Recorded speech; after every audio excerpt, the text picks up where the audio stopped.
So could, Beth, could you please call the roll?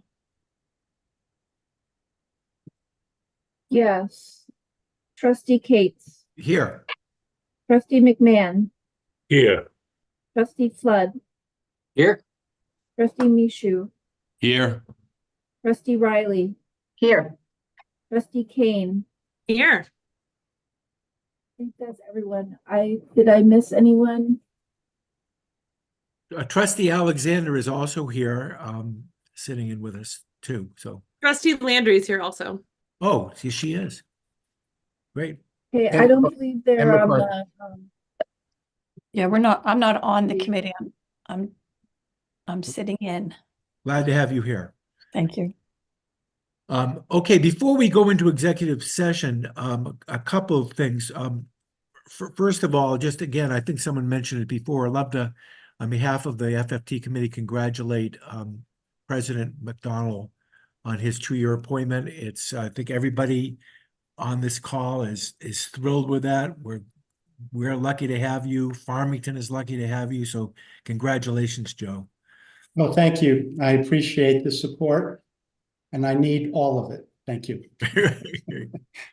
And the other reason for celebration, I don't know if President Edmondson is with us right now or not, but she's apparently something a little more important than being present for this entire meeting came up.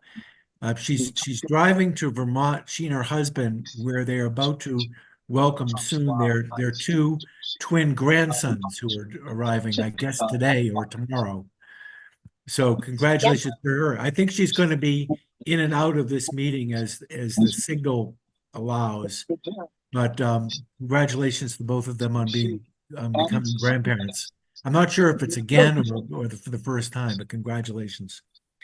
Thank you so much, Roger. I'm on right now. I'm going to keep my video off, but thank you so much for the kind words. We're really excited. That's great. Before we go into executive session, I asked Ryan to just give a brief update on where we are with the budget. For those who may be listening and don't know, we're not going to be dealing with our 25 budget today in this meeting, but there's been a lot going on and there will be a lot going on. Ryan, you want to bring us up to date? Yeah, absolutely.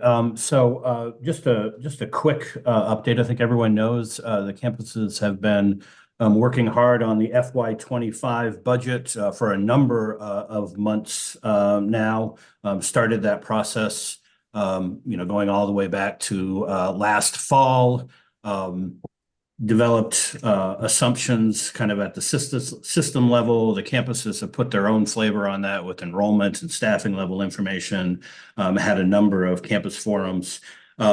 Rolled into early February with at least initial drafts of the FY25 budget.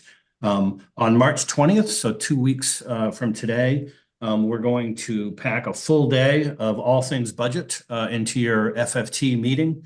Little bit of insight into that day for folks that haven't participated in that before. We'll start up at 9 a.m. Promptly. I'll kick off the meeting by talking about the system numbers at a global level. So not just the system office and shared services, but the all of the numbers from all of the individual campus budgets stacked on top of each other. You'll hear presentations over the course of a full day, again, starting at about 9:40 with President Hedin and Fort Kent. We'll wrap up the day at about 4 o'clock, hearing from President McDonald and UMF, and we'll hear from all of the other campuses in between. It is the, if you're in the budget world, this is the day that we get to geek out and talk budget all day long. As I think Chair Cates had mentioned at a prior meeting, we do encourage any of the trustees that are available that day to join us. It is the one time you will get really the full in-depth campus budget presentations. Meetings after that will start to shorten things up to make it a little bit more manageable. That meeting will be, as all our meetings are, will be streamed and will be available on YouTube. So for those trustees or members of the campus community that don't have an opportunity or don't have a full day available on the 20th, you'll be able to go back and over your favorite beverage, get a chance to look at those presentations. Strongly encourage, especially for the trustees, strongly encourage you to take advantage of that. As I've mentioned before, we'll come back to you. There's a long a work session in there, but at the end of the day, we'll be back at your May 20th board meeting, looking for full board approval. And it's just, and we'll do a budget, I'll do a budget presentation that day, but this is really, your opportunity to hear about the details of the budget, hear the great questions that you get, and really put you in the best position to make a decision on, a budget north of $600 million. If you don't have a chance to participate in those or don't have a chance to watch those, it just makes it a little bit more challenging. So again, strongly encourage trustees to take advantage of that. Strongly encourage members of the campus community that are interested in the budgets to take advantage of that meeting. And so again, starting on the 20th, you'll hear all of those details. Thanks, Ryan. Just to reiterate what Ryan said, hopefully as many people as possible can participate in that session on the 20th. It is a very important day for this committee, but for the system as a whole. We do many, many important things as the board, but approving the budget is probably right up there at the top. So hopefully folks can be there at least for part of the day. The other thing I'd just like to, as Ryan did, to thank the presidents and their teams for their presentations in Portland and Arno on the 15th and 16th of February. They all came extremely well prepared with very detailed documents and presentations. We had some, I think, very candid discussions in each of those sessions, and they're going back to refine their presentations for later this month. But it was a full 2 days, and just so grateful to the presidents and their teams for the unknowable number of hours that went into getting to that point. So thank you. Having said all that, we're first going to go into executive session. Roger, can I say Yes. one quick thing? You were celebrating something at the top, and I want to just take a minute, something that started outside this committee but came through this committee, and others on this call were there as well. But last night, the Hotel Ursa opened on campus at the University of Maine. I didn't spend the night there last night, but I went for the coffee this morning, and I know President Franny Mundy was there and others. And the building, the new building that was built, which has about 60 rooms in it, is open and fully functioning and almost sold out already for this coming weekend. The manager told me, between hockey and women's basketball, and the other buildings will be online later this month. They're waiting on things like blinds, which are very important when you have very large historic windows on the middle of a campus. You need blinds for people to sleep and change their clothes. So, but the 60 rooms are already open, and they had some guests there last night. The place was busy this morning, and they're, like I said, already almost sold out for this weekend. And I thought that was since that project has been through over the last 4 years, many conversations in this committee, worth celebrating. That's great news. Thanks for speaking up and telling us about that. Can't wait to see it the next time we're up there. Okay, so we're going to go into executive session, and for those of you who are going to join us back in our public session, we shouldn't be terribly long. We should be back by 9:20 or so. So could I have a motion for the Finance, Facilities, and Technology Committee of the Board of Trustees to go into executive session under the provisions of 1 MRSA Section 405(6)(c) to discuss the condition, acquisition, or disposition of real property or economic development if premature disclosure of the information would prejudice the competitive or bargaining positions of the system. So moved. Moved by Second. Trustee Micheaux and seconded by Trustee Kane. Beth, could you call the roll, please? Trustee Cates, Yes. trustee McMahon, Yes. trustee Flood, Yes. trustee Micheaux, Yes. trustee Riley, Yes. Trustee Kane, Yes. the motion carries. Thank you. So Beth, you'll direct us into the other room. I will move you into the executive session. Thank you. We'll see all of you shortly.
Okay, it looks like everybody is back. And for those of you who are waiting for us, thank you for your patience.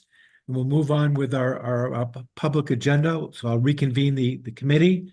I'd like to remind meeting participants to please leave your mics muted when you're not speaking. And the first item on our agenda is at tab 1 in our materials. It's the FY23 Gordian presentation that we receive every year. It's a very, very important topic, obviously, as we continue to deal with our aging physical plant. And Gretchen Catlin is with us, and she's going to introduce the folks from Gordian. Gretchen? Thank you, Trustee Cates. Good morning, everyone. I'm pleased to introduce Emily Morris, who will present Gordian's report for the University of Maine System Facilities Return on Physical Assets for fiscal year 23.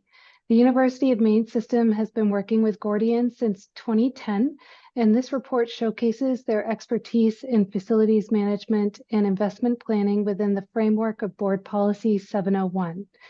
This presentation also ties directly to Unified Accreditation Standard 7 for physical resources and the strategic plan highlighting commitments to identifying infrastructure efficiencies and addressing physical plant and facility planning goals. Gordian's annual benchmarking and analysis plays a key role in our efforts to enhance the management and operational efficiencies of the University of Maine System facilities. Due to time constraints, you do have the full slide deck in your materials for review, and Emily will be focusing on some key slides during her presentation. So with that, I will pass it over to Emily. Emily, welcome. Thank you for being here, Emily. Yes, thank you. Thank you, campus leadership and trustees, for allowing us the opportunity to share the executive highlights of the fiscal year 23 analysis. Just quickly, a few remarks of who Gordian is, an international facilities firm really focusing on higher education. We have a robust membership, including colleges, universities, consortiums, and state systems like the UMaine system across the country. And our goal today and always is really to bridge the gap between facilities and finance through a common vocabulary, a consistent methodology, and then building credibility through our large database and the benchmarking available. The core to the ROPA, or the return on physical assets analysis, is really the process through that common vocabulary. It enables effective communication around the key facilities issues that all of our members are struggling with. And every year, Gordian collects a tremendous amount of data and links it to one of the key areas listed on this slide. Connecting the area or the data in this way really allows us to understand the core relationship between the space or facilities portfolio, capital investment, and operations at each of the campuses. And hopefully it's helping to uncover opportunities to optimize those resources. It uses data to empower you all to understand the key issues and potentially make the case for change. And it's really creating alignment between the boardroom and the boiler room. So quickly, I'll just go through annual stewardship and asset reinvestment are core to the capital portion of our analysis. Stewardship are the recurring dollars to keep up with life cycles as they're coming due. So every single building on each of the campuses is made up of many different building components. And if we were to take care of those life cycles as they're coming due, these would be the recurring dollars to keep up with that. Most of the campuses we work with do not have enough dollars to take care of all the needs coming due at any one point in time. And so it's then deferred to a backlog of need, which we refer to as asset reinvestment. So that's that accumulation of need, as well as additional modernization and programmatic needs on campuses, and then the one-time dollars to draw down against that. Operational effectiveness are more core facilities metrics, looking at dollars per square foot of the operating budget, staffing and supervision ratios, as well as the cost and consumption of utilities. And then lastly, we're looking at the service process. This is the work order system primarily. The software available for each of the campuses, how it's being utilized, the effectiveness of that, the reporting, and how facilities uses that reporting to make core decisions on campuses. So again, it's an interrelational model, and they work together to help the campuses succeed. core observations for today, we're going to focus on the use of space. So since the pandemic, the teaching modality has shifted. There's more online teaching going on, and what does that mean for the main institutions? When we're tracking those capital investments, fiscal year 23 was a high level of investment, a record year for you all, and we're starting to see the impact at different campuses for the age and the net asset value. So that's a great story. We still need to look at specific buildings on campus. There's a lot of need in some of the aging facilities, and the best way to minimize that need is looking at divestment for underutilized buildings. And then looking at the different portfolios, the functional portfolios of campuses, instead of looking at UMain system as one key entity, how do we look at it by campus and by function to really support the mission of the campuses and have the greatest impact? As we get started this morning, I want to highlight some core metrics that will impact the future operational and capital needs that we're going to look at later in the presentation. Density factor is something we've highlighted in the past. It's a measure of how busy each campus is in relation to the physical space across the UMain system.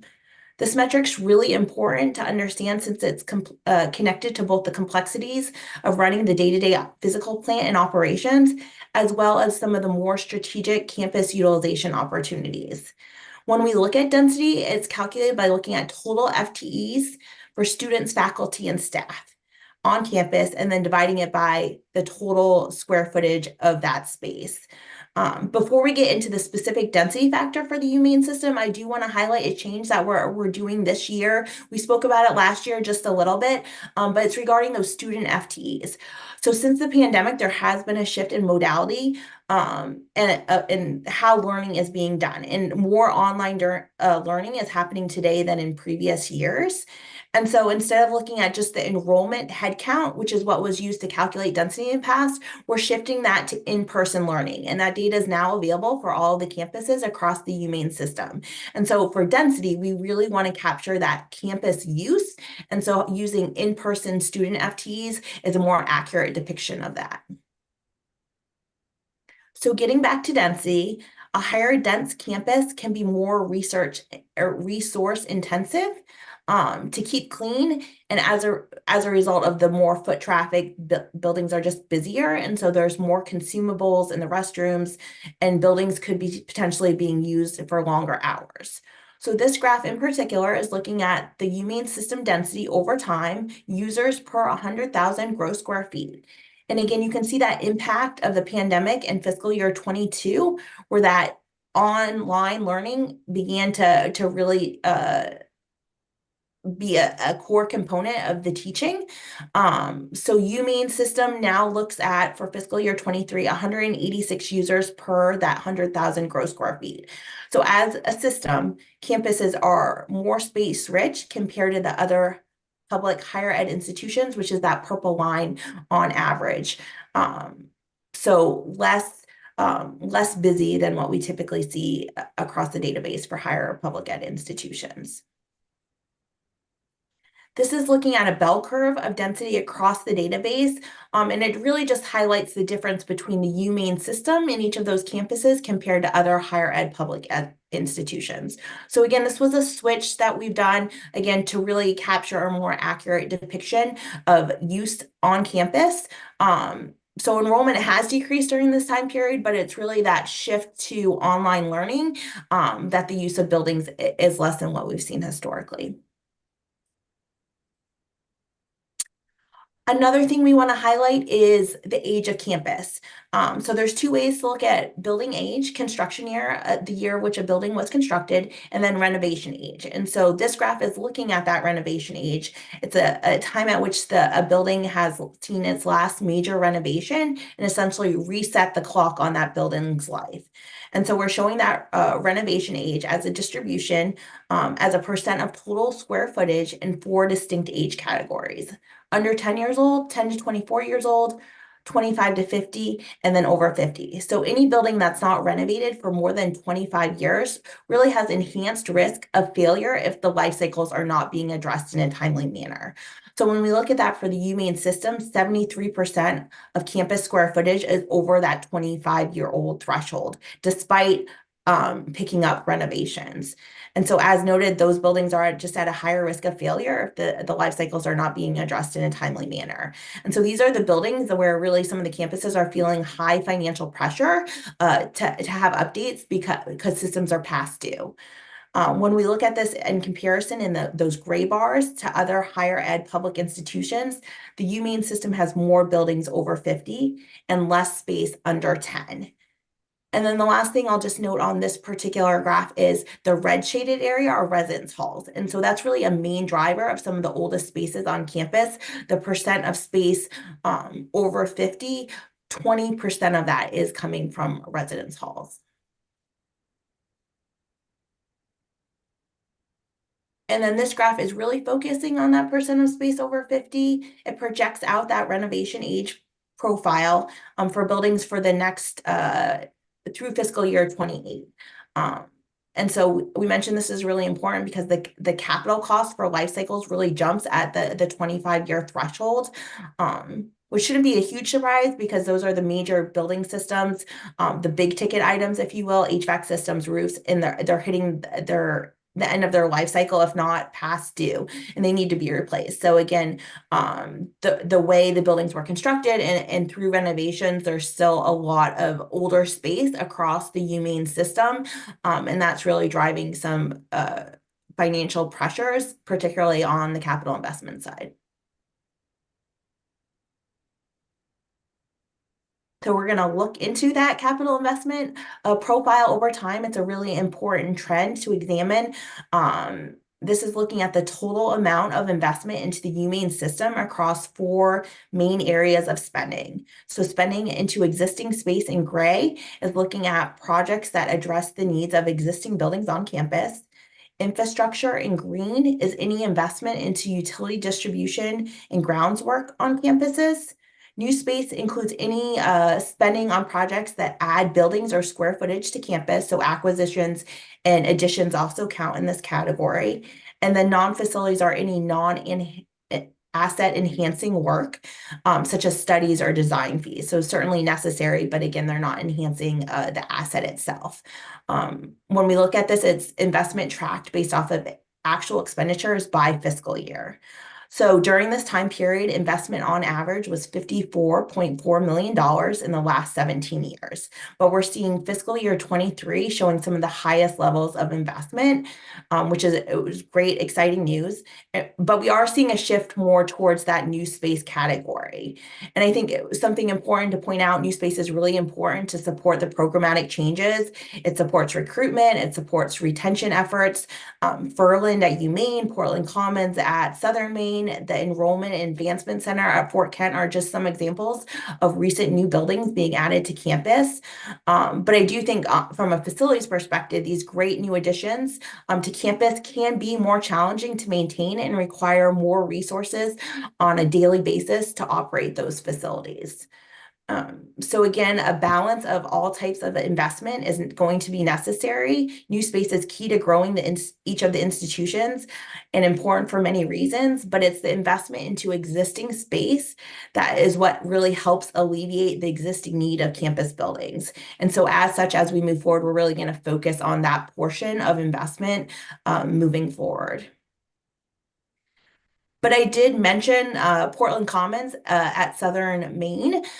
So this is looking at the impact of that addition to campus, as well as the Career and Student Success Center. So the graph on the left is looking at those 4 age categories as a percent of total square footage in fiscal year 23, and the functional portfolios listed below. And you can see, particularly on that residential space, how there's no buildings under 10 years old, and 65% of that portfolio is over 50. But when Portland Commons is coming online, and so for fiscal year 24, when we come back to present this information, we'll see a shift in the overall age portfolio for Southern. And you can now see it's decreasing the amount of space as a percentage of the total square footage in buildings over 50. So again, it's more evenly distributed as we add new buildings to campus. So again, we're starting to see some impact on those core metrics that have been challenging to the UMaine system in the past. So this graph is looking at that existing space investment that I just mentioned that we're going to highlight moving forward. It's looking at dollars per square foot. We talked about $54 million being invested over the last 17 years for the UMaine system. When we focus just on existing space, that average drops to 21.8 million. So again, on a dollar per square foot basis, the UMaine system is investing less than peers over time. But when we focus on fiscal year 23, you see that the UMaine system is above your average, right? And as well as above the higher ed public average and the higher ed peers for fiscal year 23. So how does that investment compare to what should be invested based off of the characteristics of the UMaine system physical plants at each of the campuses? So each building and their components can be predictable in nature because of when life cycles are coming due. And so we can map that out over time and what it takes to keep up with those life cycles as those systems are coming due for replacement. So the purpose of this slide is really to identify that target investment level for the UMaine system based off of the physical characteristics of the UMaine system portfolio. And so if the institution or a system is able to invest at or above this annual target line on average over time, then that's really the level of investment that will allow the system to keep up with the needs of the buildings and prevent that accumulation of deferred maintenance need. This is a budgeting model, so in some years the actual needs coming due will be higher, and some years they're lower, but being able to invest at or above this level consistently is really the strategic starting point for evaluating the correct amount of funding moving forward. And so this annual investment target is the recommended target level to invest at annually to prevent that deferral and growth of backlog over time. So in fiscal year 23 for the UMaine system, that's $51.8 million. And so when funding consistently falls below that dotted line, the backlog will grow. And so that changes over time based off of inflation, which we've seen those construction cost escalations in the past 3 years create enormous amount of challenges at a lot of the institutions we work with. But it can decrease with buildings coming offline. So again, a banner year for investment into existing space for the UMaine system. You can see that here, that bar for fiscal year 23, getting closer to that dotted line, but there is still a gap and there's been a consistent gap. So we have seen increasing in the backlog over time. But there's capital plans out there. The 5-year capital plan is being tracked by us as well as you all. And we're projecting that out on this graph. So those lines are increasing over time, those targets, but the planned performance for those capital plans do show the UMaine system exceeding those targets and ultimately drawing down on backlog. So if the plan is implemented as projected, we will show a decrease in backlog during this time period. So how does that investment compare to peers? So this is looking at those targets as a percent of total of funding against that target as a percent. So the UMaine system is on the far left hand side, 58% on average to meet that target, which is lower over time than what we see the public higher ed hitting 69% of their targets over time. For the public average, and then the higher ed database, which includes some privates, is at 77%. So again, moving upwards to those peer averages for fiscal year 23, but historically has been below that amount. So we talked about when targets are not consistently met, backlog grows. So this chart is really showing the total 10-year need over time, what's already past due, as well as what's coming due over the next 10 years. And so that's across all the buildings as well as campus infrastructure. And we see that comparison against peers. So the UMaine system, dollar per square foot, $200. The higher ed public average is $156. And when we look at the overall database, it's $145. So more need exists within the UMaine system than what we typically see of your peers. And because of that, we are seeing the net asset value decrease over time. NAV or net asset value is just another tool that really helps us assess the overall fiscal health of a system. The calculated NAV corresponds with a risk stage, if you will. You can see that to the left-hand side. As the backlog grows, the overall NAV will decrease. But this is system-wide, and so not all campuses or buildings, for that matter, are created equal. And we do want to highlight some successes here. Again, banner year for capital investment across the system, and we're seeing the impact of that at particular institutions that we wanted to highlight today. So this is UMaine Farmington.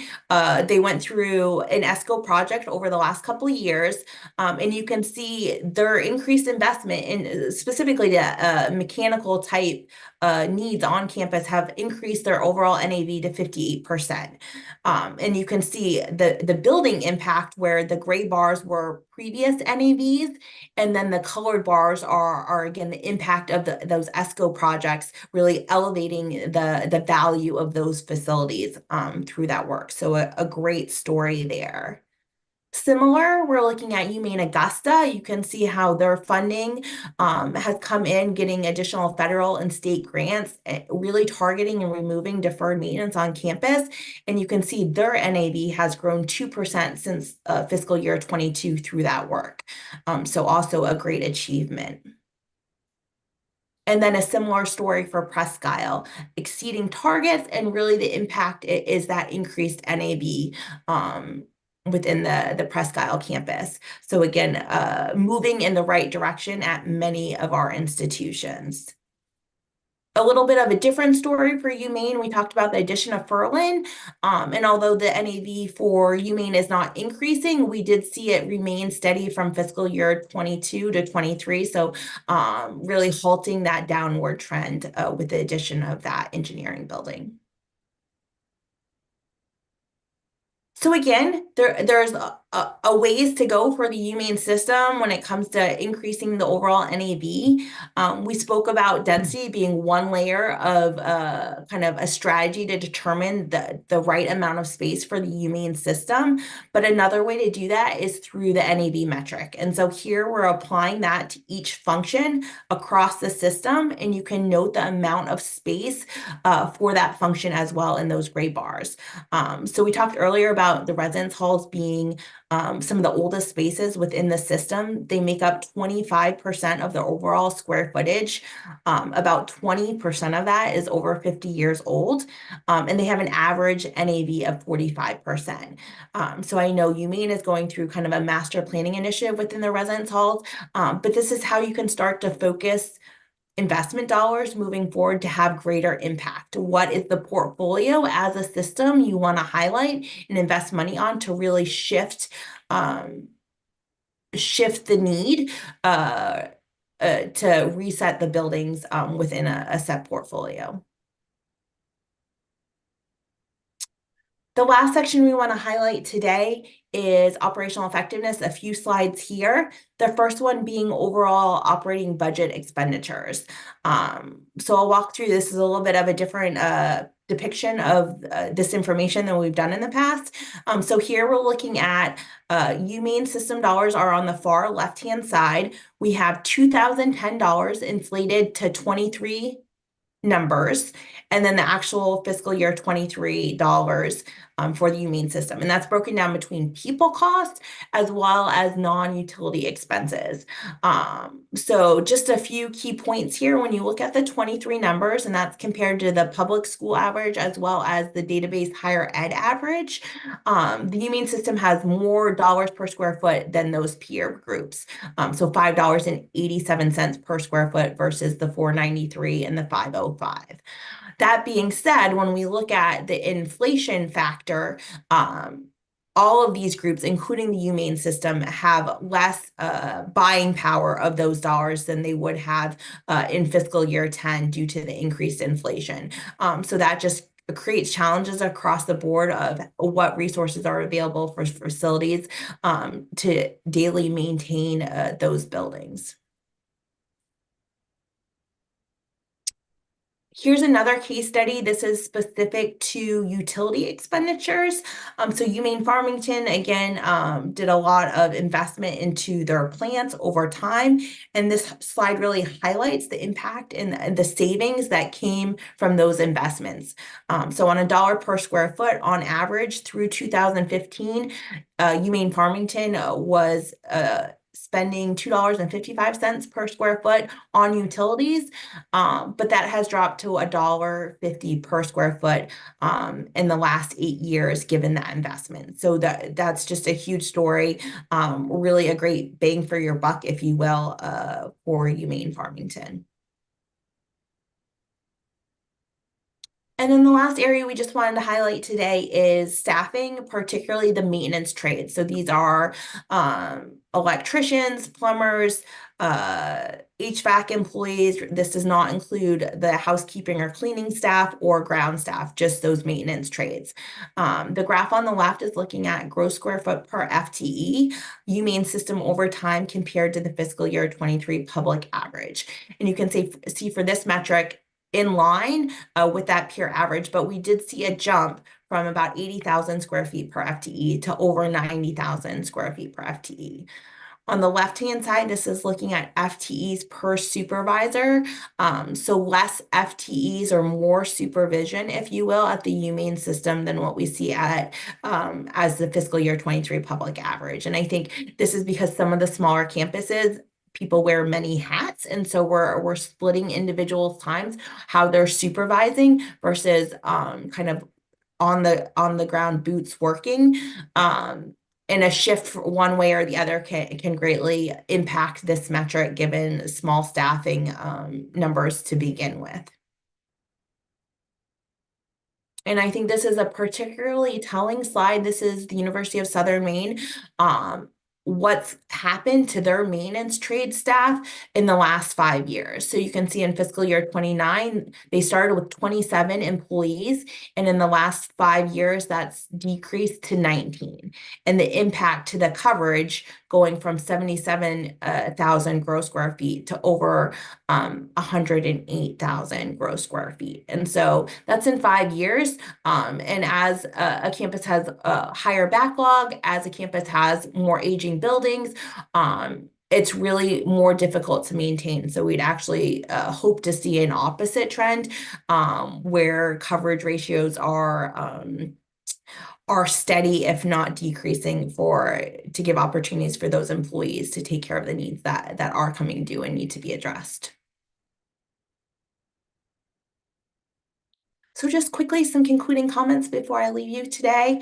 On average, $60 to $70 million will slow the aging process and start to mitigate the growth of deferred maintenance.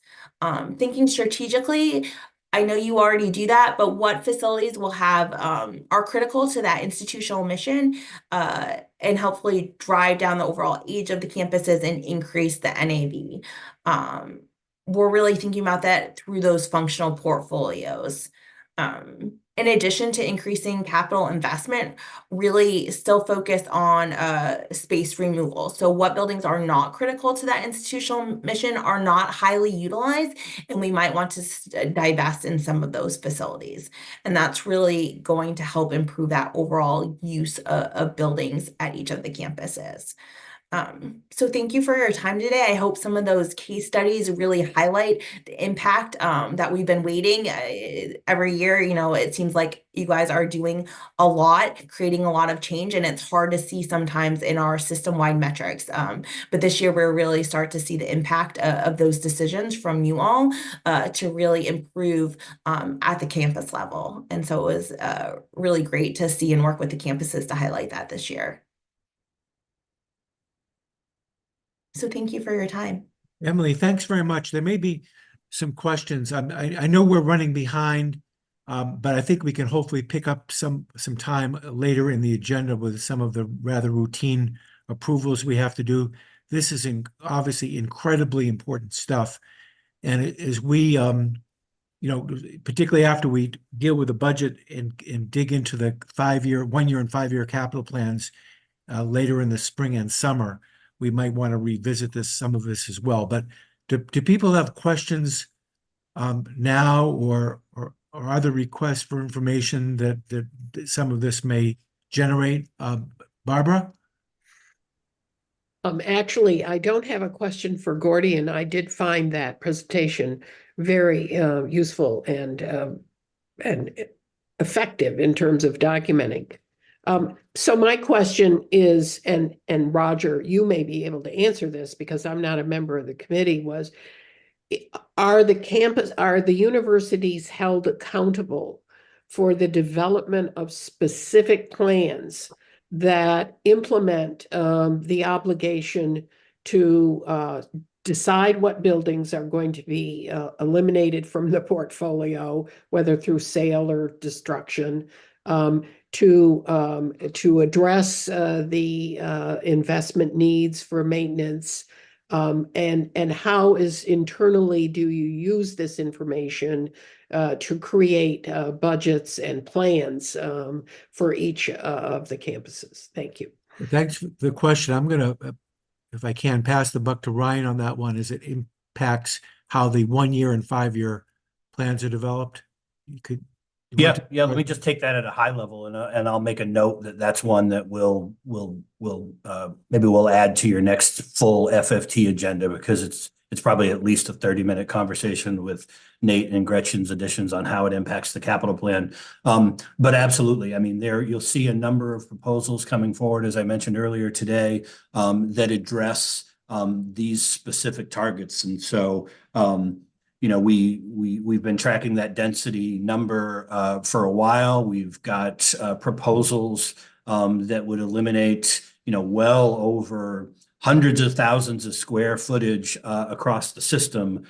Some of it is just resource constraints. And so we've, as part of the budget, working with the FFT committee, we've set aside just a little less than $1 million a year over the last few years, specifically targeted at demolition initiatives that would take down space. Our challenge is that, when you look at a building like the law school or the Dickey Woods buildings at USM, even back in 2017 when we had a structure at Machias that needed to come down, their demolition is very expensive. And so, $2 to $5 million to take down a building in some of these on some of these campuses. And so you can imagine if you only had a couple of $1 million worth of reserves, it's more challenging. So we've tried to focus on system-wide solutions. The numbers around residence hall age, again, is another one. We've seen that number for quite a while. And I thought Emily's point, the very last point, was the best one, which is that, we identified that we had residence hall challenges, back in 2018 or 2019. We could see what those numbers look like.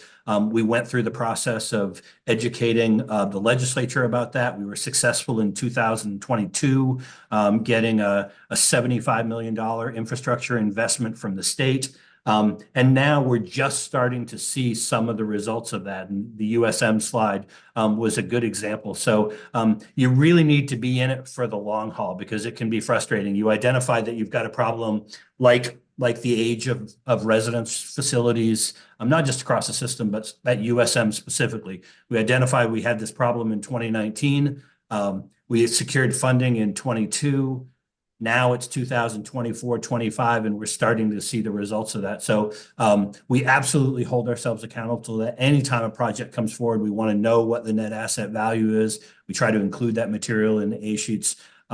It's just an area that we absolutely need to be focused on. One more piece I would mention, several years ago, again, back in 2019, when the chancellor came on board, one of the places we emphasized was changing the policy for our own E&G investments that you see in the budget. Not just, we've been great, we secured this grant or we got this earmark, but how much are we putting in our own budget into these facilities? And there were a couple of slides in there where if you look at where we were in 2019 compared to where we are now, we're starting to see some significant progress. We're investing our own dollars, which is critical. So lots of progress, but you can't let up, for sure.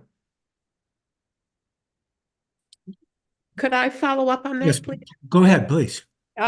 So my question was, is there a specific plan for each university about how they're going to address this issue? I appreciate the fact that it's a tug and pull about what you do each year that is reflected in the budget. But does FFT see actual 5-year plans Yep. for addressing this issue for each campus? That Yep. was my question. Yeah, if you join us for our next few FFT meetings, you'll see us present the 1-year capital plan. We'll go into details in that. We'll be back at a meeting after that and present the 5-year capital plan. And so you'll see specific demolition initiatives, for instance, specific new buildings that would go up and the justification. So all of that is very detailed. And we do look forward to sharing that with the committee. Thanks. I'm going to skip over a couple of trustees. I see the Chancellor has his hand raised. Chancellor, good morning. I just want to jump in. I think Barbara asked great questions, and yes, we are requiring those plans to be submitted and reviewed and discussed. I will say on that particular point, sometimes the condition of buildings that we discover will move projects up or require other projects be moved down. I just want to be realistic about that because that's the situation we're in.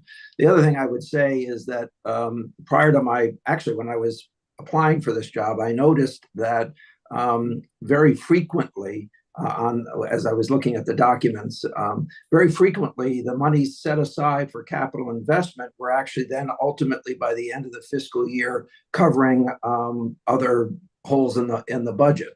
And we have been very good, I think, about not allowing that, although there was one exception, but we required that exception to be paid back in the ensuing years from the general budget of that university. That's a very different experience than what was had for 40 years before we made those changes. And we require an additional increase in the money set aside in a university's budget specifically for this cause. So we're elevating the amount set aside, we're requiring the amount to be spent, and in only one case that I can remember over the last number of years, did we allow someone to use some of that money, but they had to enter an agreement that they would then pay that back. And that, quite frankly, was to help deal with an emergency as well. Thank you, Chancellor. Chair Riley. Thanks. This is my favorite report, everybody. I think it's terrifically helpful, and I really appreciate the progress it shows. I mean, clearly we are moving in the right direction. But I would caution us, this is campus-based only. This does not include all the multiple sites we have off campus, the Walpole Center, the Cooperative Extension, the UMA centers. We'll get a report about that to FFT soon. And that the capital plans, while they're getting stronger, are a little bit of wish lists because we don't always know how it will be funded. So I think the combination of the density concerns really need to be front and center. The density concerns, the operating costs, the maintenance costs.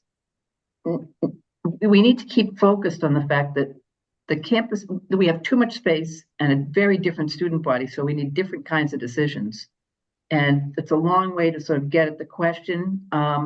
My favorite chart used to be the one that you showed each building by campus and identified sort of its risk function, which ones had the urgency to be rehab, which ones ought to be just demolished.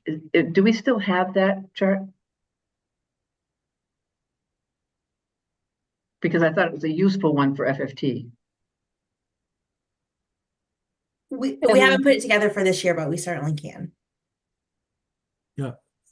Yeah, I agree with the chair. If that's not a huge project to produce, with the rubber hits the road on which buildings we're actually talking about, so that would be really helpful.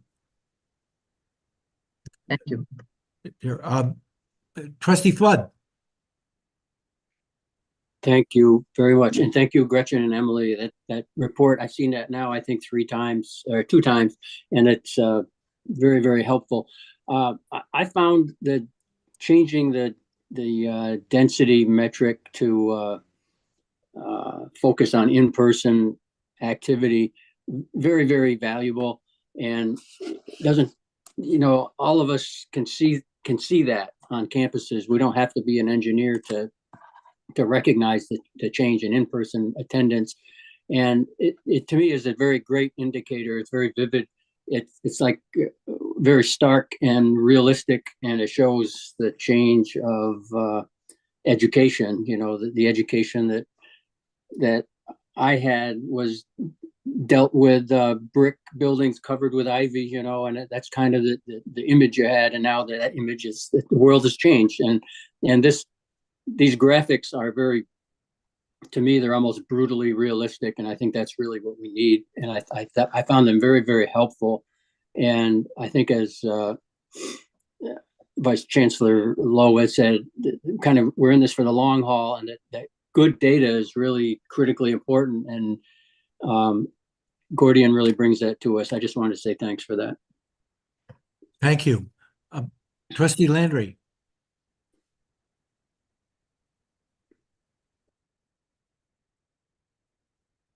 Yes, thank you. Thank you, Roger. And this question goes to you, Emily. Thank you for a great presentation. I want to go back to the assumptions, and it sort of builds on Trustee Flood's comments about density. So on the density issue, and you seem to we're focusing online, and my question is, underneath that broad data, especially as we're being compared to peer institutions, I'm assuming there are cohorts there, right?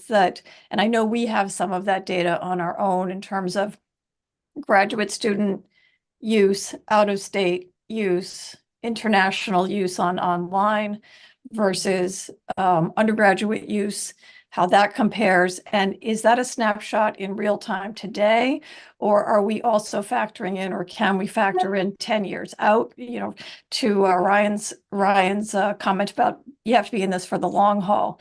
So 10 years from now, right, where will we be in terms of in-person versus online with the different cohorts, because that makes a difference in terms of the types of infrastructure, as well as the climate change issues and what we know already. Some of the demographic models are changing, right, internationally, both, and of course in the United States, because of some of that climate change. One other point on that is that even during the pandemic, when there was so much more online, students weren't necessarily all going home, right? They were going places and renting houses in the mountains or by the beach or whatever, and then taking courses online. So that also speaks to the issue of students, maybe particularly undergraduates, want to go someplace else. And when they do go someplace else, where is that? And is Maine a desirable place for that? And what parts of Maine will be particularly desirable for that? And how do we meet that desire 10 years out or 5 years out? So there's a lot of moving pieces here, I think, in terms of the data. So I'm struck by the density issue, but it seems like a broad statement in terms of online's increasing, and so in-person's going to go down. I think that's more complex than that, particularly as we try to do longer term planning. So I'm interested if you could provide some insight in terms of how Gordian is approaching that longer term view on peering into the future and trying to figure out where people are going to want to be and go to school. Thank you. Yeah, I don't think I have a perfect answer for that. Great points to call out. I think, you know, when the pandemic was we were in the middle of it, I think there was a lot of discussion. People are not going to come back. The shape of higher ed is going to drastically change. And now being 2-3 years out, that really hasn't shifted that much. There's definitely more online learning. But, you know, workforces have gone back to campuses, and the ones that haven't, there hasn't been a drastic shift in particular campuses really reshaping their footprint. I'll say that. I think, you know, my husband went to UMaine, right? And he graduated back in the early 2000s. And I distinctly remember visiting him once where he was in the dorm room taking online classes, right? And he was a full-time student. And so I think it's not a perfect metric for sure. We talked about the fitness center at UMaine. There's a lot of visitors from the community coming in. We're not tracking that, right? And I think that we can come up with examples for each of the different campuses. I do think Most campuses today, with the exceptions of kind of Yale, Harvard, MIT, are space rich, and really thinking about, as an institution, as a system, what is your focus to teach and educate that particular community? And it's going to look different at each of the campuses, even within the UMaine system. And so it's this group, it's others within those communities to define that and think about what is the footprint that matches that direction. And so there isn't a perfect answer, and that metric isn't perfect. It's one layer. I think that was really the conversation with the campuses in particular this year. Density is one part of the overall conversation, but there's lots of other parts that need to come in, and that will be different at each of the campuses.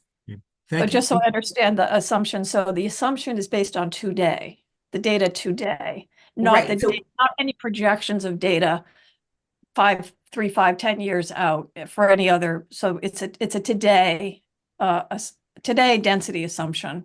Today it's an assumption based on data today. I guess. Correct. We use the fall enrollment reports each Okay. year to calculate that. We can, if there are projections out there, we can certainly work with Gretchen and others to show that, but they're projections, right? And projections don't always come to fruition. All right. Thank you. Thank you, and thank you, Emily. And we've got Gretchen and let the chancellor have the last word. This is a great conversation, and I wish we didn't have anything else to deal with today, because I wish we could just keep going, but we can't. So Gretchen and then the chancellor, and just a promise that we will revisit these issues, particularly as part of our discussion about the capital plan following the budget. Gretchen? Thank you, Trustee Cates. I just wanted to highlight, building on the conversation that we've been having and what Emily's noted, especially around density and how do we increase our density as well.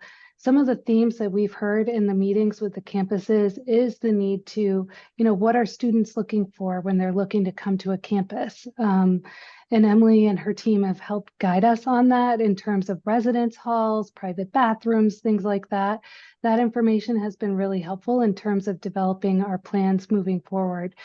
It's also important to note that Nate Harris and the capital planning team have worked really hard with each campus and Gordian to have individual meetings with Gordian to review the data specific to each campus, so that they can use that information to help inform their next steps in terms of developing their capital plans, et cetera. Gretchen, thanks very much. Chancellor. Emily kind of got to what I raised my hand for, but we have hybrid students. We have many hybrid students who live with us and take certain courses online. And we also are in communities where those very same hybrid students may not be taking an in-person course, but they're using the facilities of the university that's nearby. And so this is not an exact measurement. I do think we have to get better about understanding the impact of hybrid students, and that's a term I'm making up, but that is a definite reality that we see playing itself out, which isn't, and Emily admitted this, is not probably caught in the system that they have. They have a great system, but these changes are happening very quickly in Maine. Thank you, Chancellor. Yeah, we'll revisit this. I mean, it's just this whole density issue is something which I'm sure the board's going to concern itself with. I mean, to me, the most startling slide was on page, I think it was 81 or 82, which showed that the FTEs on campus are down 43%, and I believe the last 8 years. I suspect, although I don't know, that that with faculty and other staff having more working more remotely on occasion off campus, that those numbers are not that much different. And yet we have the same number of square footage that we did, I don't know, 10, 20 years ago. Not all of it being used, some of it shuttered and awaiting hopeful eventual demolition, but this is going to be a real matter of strategic planning, I think, for us as a board going ahead. So thanks for a great discussion. Emily, thank you for being with us. Where are you physically? I'm in Connecticut, and I neglected to introduce Victoria is also in Connecticut. She's a main support for the UMaine system, as well as Nicola. He's actually in Chicago. Great. Thanks very much for being with us. Thank you very much for your time. Okay. So we are behind, and I'll do my best to push us along after that great discussion. Our next agenda item is at tab 2, the sale of 85 plus or minus acres of land in Harmony. And President Hadeen will tell us about that. Hello, good morning. Yes, we have a couple items on the agenda for today for UMFK, and CBO Pam Ashby will present the information. Thank you, Pam. Thank you, President Hadeen. In 1997, approximately 85 acres of land, map 2 lot 7 in Harmony, Maine, was donated to the University of Maine system for benefit of UMFK. Aside from various easements and snowmobile trail use permits allowed throughout the years, the parcel has been inactive since 1997, and the University of Maine at Fort Kent is now requesting authorization to sell this land with all final terms and conditions, of course, subject to approval of the UMS Treasurer and General Counsel. Thank you, Pam. Questions for Pam or the President? I'm not seeing any, so let me read the text of a proposed resolution that the Finance, Facilities, and Technology Committee approves the following resolution to be forwarded for Board of Trustee approval at the April 8, 2024 board meeting, that the Board of Trustees accepts the recommendation of the Finance, Facilities, and Technology Committee and authorizes the University of Maine system, acting through the University of Maine at Fort Kent, to sell an approximately 85-acre parcel of land located on map 2, lot 7 in Harmony, Maine. All final terms and conditions of the sale agreement are subject to review and approval of the University of Maine system, Treasurer, and General Counsel. Could I have such a motion? So moved. Moved by Trustee Flood and Second. seconded by Trustee Kane? Was that Trustee Kane? Oh, it definitely was. Yes. Thank you. Any questions or discussion on the motion? Seeing none, Beth, could you call the roll? Trustee Cates, Yes. trustee McMahon, Yes. trustee Flood, Yes. trustee Mishu. Maybe he dropped off. Trustee Riley, Yes. trustee Kane, Yes. the motion passes. Thank you. We'll move on to the next agenda item, which is at tab 3. It also comes from the area of the former Can-Am race up in Fort Kent, the former and hopefully future Can-Am race. This is a University of Maine at Fort Kent facility renovation project. President Hadeen? Yes, our next item is regarding the Fox Auditorium renovations, and Pam will share those details with you as well. Thank you. Thank you. And then I promise this is the last time you'll have to hear from me today. In 1969, the University of Maine system, through the University of Maine at Fort Kent, built the Fox facility, which houses Fox Auditorium. At over 20,000 square feet with seating capacity of 450, Fox serves as the largest gathering and performing arts center in the St. John Valley. And this is timely, coming straight off the Gordian report. With a construction and renovation age of 55 years and a net asset value of 27%, renovation is essential to continued use. Thanks to Maine's congressional delegation, the FY23 appropriations bill for UMS projects included $4 million for Fox Auditorium. This request is for authorization to spend up to $4.5 million for the renovation of Fox. Contingency funding, in addition to the earmarked funds, would be reallocated from other appropriate E&G funding sources if necessary. Thank you. Thank you. But Pam, does that mean you're going to find it somewhere else in the budget? Is that what that last part meant? It is. As the chancellor referred to, sometimes things in the capital plans are reallocated, are reprioritized, and we are certainly putting close to that annually into capital projects. So, and we have already put $100,000 into it for startup funds. Thank you. Questions for Pam? I'm not seeing any. So let me read the proposed resolution that the Finance, Facilities, and Technology Committee approves the following resolution to be forwarded to the consent agenda for Board of Trustees approval at the April 8th, 2024 board meeting. that the Board of Trustees accepts the recommendations of the Finance, Facilities, and Technology Committee and authorizes the University of Maine system acting through the University of Maine at Fort Kent to spend up to $4.5 million for renovation of the Fox Building and auditorium. Is there such a motion? So moved. Moved by Trustee Flood and seconded by Trustee Kane. Questions or discussion? I guess, Ryan, I've got a question. Why is this on the consent agenda, given the amount of money involved? You know, I don't want to put you on the spot, but I'm not 100% sure, but it would be an easy one to move off. I think typically we have, maybe Gretchen's going to remind me, but I think we had like a $5 million threshold, informal one when we wanted things to come in front of the board, but I may be wrong, and Gretchen can correct me if I'm wrong. But either way, happy to move this one to the full board. okay, Gretchen, we'll see other projects from similar amounts over the next months. What is the policy again? I'll pull it up and look at it. I need to look at the delegation matrix, but I'll follow up on that. Okay, well, I assume you. that the motion will be inclusive of the fact that if the board actually needs to approve it, the board will approve it. So, any other discussion? Thank you. Thanks. Any other discussion? Seeing none, Beth, could you call the roll call vote? Yes, Trustee Cates, Yes. Trustee McMahon, Yes. Trustee Flood, Yes.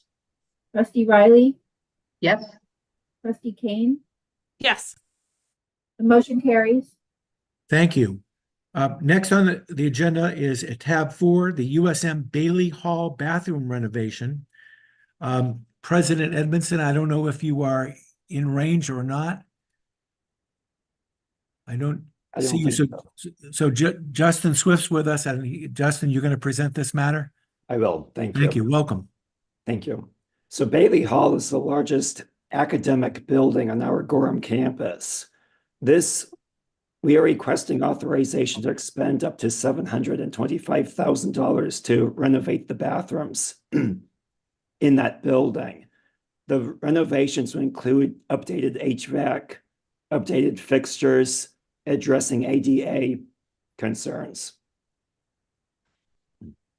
Thank you. Questions for Justin? And again, Justin, if I get your title right, are you the CFO now at USM? The Chief Business Officer. Chief Business Officer, since when? September. September. So again, welcome to the FFT. Thank you. Questions for Justin? Seeing none, let me read the proposed resolution. That the Board of Trustees acting through the Finance, Facilities, and Technology Committee approves the expenditure of up to $725,000 for the renovation of bathrooms in Bailey Hall on the Gorham campus of the University of Southern Maine. Is there such a motion? So moved. Moved by Trustee Kane and seconded by Chair Riley. Any discussion? Seeing none, Beth, could you take the roll call vote? Yes, Trustee Cates, Yes. Trustee McMahon, Yes. Trustee Flood, Yes. Trustee Riley, yes, Trustee Kane. Yes. The motion passes. Thank you. The next agenda item is also at USM, the USM Luther Bonney Bathroom Renovations Project. And again, Justin Swift. So thank you. So Luther Bonney Hall is our largest academic building on our Portland campus. This project would be addressing the same concerns as the Bailey Halls, upgraded fixtures, upgraded HVAC, addressing ADA concerns. And I also want to state that both of these projects were also on our capital plan. So we are requesting authorization to expend up to $700,000 upgrading the bathrooms in Luther Bonney Hall. Thanks, Justin. Thank you. Questions for Justin? Seeing none, let me read the text of the proposed resolution that the Board of Trustees acting through the Finance, Facilities, and Technology Committee approves the expenditure of up to $700,000 for the renovation of bathrooms in Luther Bonney Hall on the Portland campus of the University of Southern Maine. Is there such a motion? So moved. Moved by trustee Kane and seconded by Second, Chair Riley. Any discussion on the motion? Seeing none, Beth, could you take the roll call vote? Yes, trustee Cates, Yes. trustee McMahon, Yes. trustee Flood, Yes, trustee Riley, yes, trustee Kane, Yes. motion passes. Thank you. The next agenda item, which is at tab 6 of our materials, is the UMaine Advanced Manufacturing Center, AMC renovations under the UMS Transforms Maine College of Engineering and Computing Student Success Center and Industry 4.0 renovations. Good morning, President Farini Mundy. Good morning, everybody. I'll just be upfront here. You've got 7 items coming that are all UMaine items, and they really are, there's more coherence to them than it might appear. They're all really about student success, student access to the very best possible research and development-based kind of environment and education. And so 2 that are specific about R&D, 2 on energy and clean energy and savings here, 1 on athletics, and 2 that are very student focused. This one, the University of Maine AMC renovations, the Advanced Manufacturing Center. It will be presented by Kelly Sparks, our VP for Finance and Administration and CBO, as well as Dean Giovanna Guidoboni, who's the Dean of the Maine College of Engineering and Computing. I'll just say a word first. What we're looking for here is authorization to allocate up to $4.5 million for renovations within the existing space of the AMC. And also the building of a student success center within that building in proximity to an Industry 4.0 manufacturing training innovation center, which will be on the 2nd floor, and some related improvements as well. The idea will be to provide ways for students to graduate within 4 years through a facility that will be open UMS-wide as part of MCEC, the Maine College of Engineering and Computing, made possible by the Alfond UMS Transforms gift. It's about helping students succeed and complete their degrees within 4 years. And then the Manufacturing Training Innovation Center will be a workforce development focused center, partnering with Southern Maine Community College in 2 different areas of workforce development. Authorized robotics training with 4 robotics vendors and Industry 4.0 training for workforces and businesses throughout New England. Actually, as I look at my notes more carefully, I think they left this one to me to present, and it will be Kelly and Giovanna who can answer questions. So that's what I'm doing. For the project, the funding would come from 2 sources, $1 million from the Alfond Foundation, Maine College of Engineering and Computing, for the creation of the Student Success Center, which will, as I say, be open to engineering students from across the entire system as we build out our engineering pathways, as well as the addition of a new staircase. And then $3.5 million will come from Department of Defense Industrial Base Analysis and Sustainment funding, of which $500,000 is for renovations within the AMC, and the remaining $1.33 for staff and indirect expenses. So that's our proposal, and Kelly and Giovanna can answer all the hard questions. Thank you, President. Questions for the President or her colleagues? I'm not seeing any. Just very quickly, the Success Center, what does that consist of? I'll turn to Dean Guidoboni. Thank you. Thank you, President, and thank you for the question. So the Student Success and Advising Center really constitutes a milestone of how we are moving forward to support our students from the day they come in till they graduate. So in particular, 1st and 2nd year students will have the opportunity to meet with professional advisors who are able to advise them on the best pathways forward in terms of academic courses, as well as any other needs, for example, where to go for financial aid or how to better cope with the college requirements and so on. And why that is so important, so the more we look at our student body, the more we see that the number, for example, of transfer students is increasing. And that relates also to the proximity with the Industry 4.0 facility that really really also brings in more students from the community colleges and from the technical high schools. So for example, last year, the enrollment of transfer students was up, like constituting around 25% of our incoming class. And this really requires more individualized support for which pathways in terms of academic courses and activities can really support the students to achieve graduation in a timely manner. Thanks very much for that. Other questions? Seeing none, let me read the text of the proposed resolution that the Finance, Facilities, and Technology Committee approves the following resolution to be forwarded for Board of Trustee approval at the April 7th and 8th, 2024 board meeting, that the Board of Trustees accepts the recommendation of the Finance, Facilities, and Technology Committee and authorizes the University of Maine system acting through the University of Maine to expend up to $4.5 million for renovations within the Advanced Manufacturing Center for the creation of the MCEC Student Success Center and 4.0 Industry Manufacturing Training Innovation Center. Is there such a motion? So moved. Moved by Trustee Flood and seconded by, I'm sorry, Chair Riley. Thank you. Any discussion on the motion? Seeing none, Beth, could you take the roll call vote? Trustee Cates, Yes. Trustee McMahon, Yes. Trustee Flood, Yes. Trustee Riley, Yes. Trustee Kane. Yes. The motion carries. Thank you. And by the way, when we finish these University of Maine ones, perhaps we'll take a 5-minute break just to let people stretch their legs and whatever. But we'll continue on now with tab 7, the ASCC Building Addition at the University of Maine, Green Engineering and Materials, the GEM Project, Factory of the Future. And again, President Farini Mundy.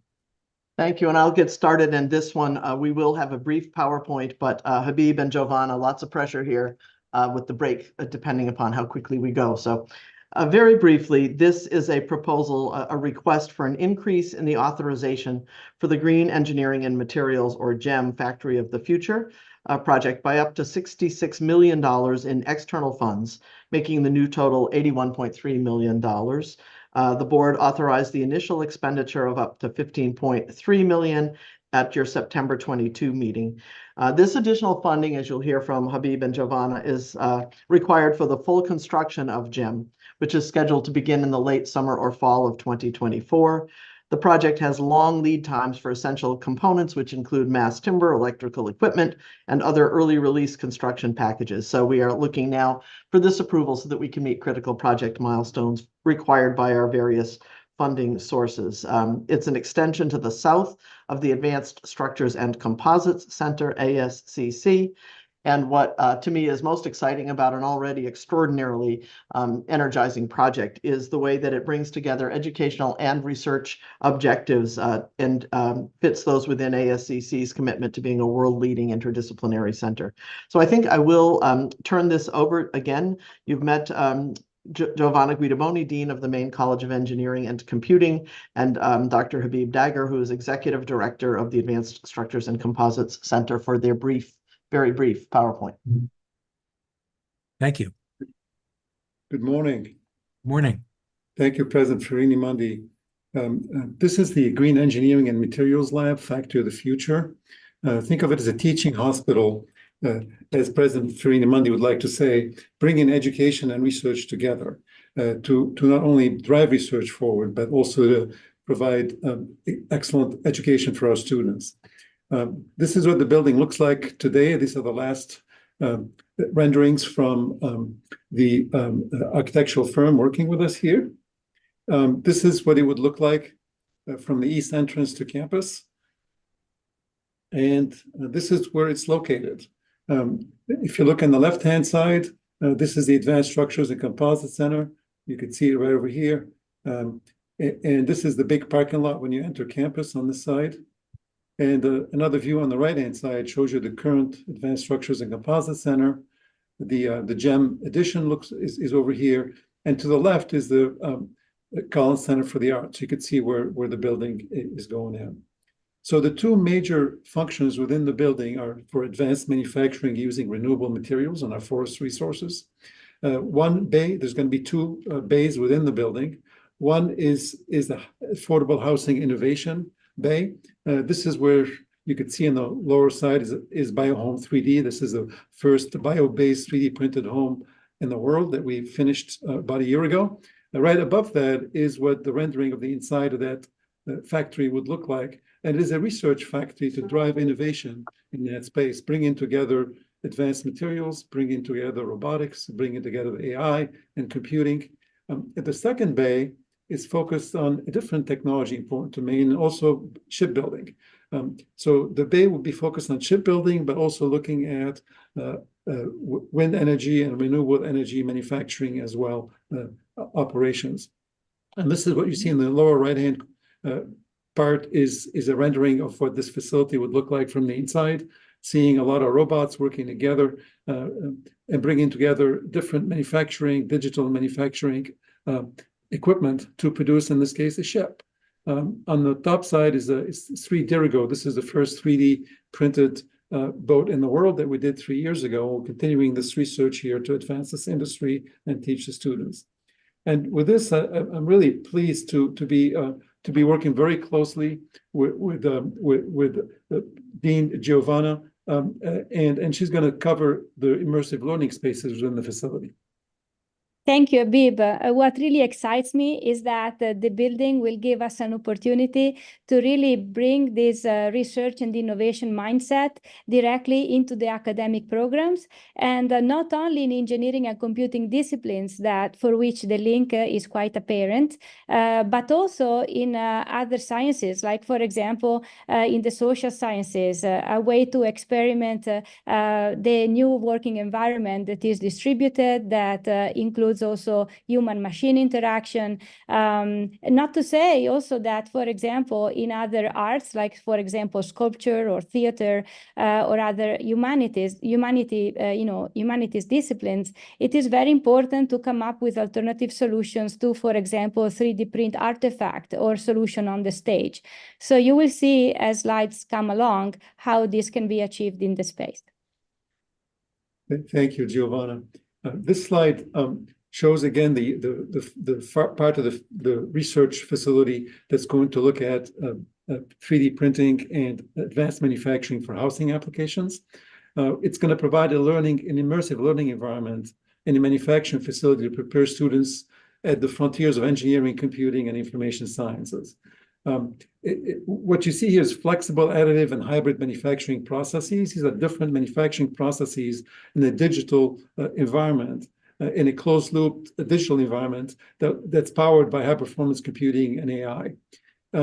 It's going to also provide classrooms and labs for large-scale research facilities, the goal is to offer learning environments for 400+ students, offer them scholarships to come work in this lab, pay them to come work. We have 400, but there's a lot more students that will be impacted, and I'll give number 3 here to Dean Giovanna.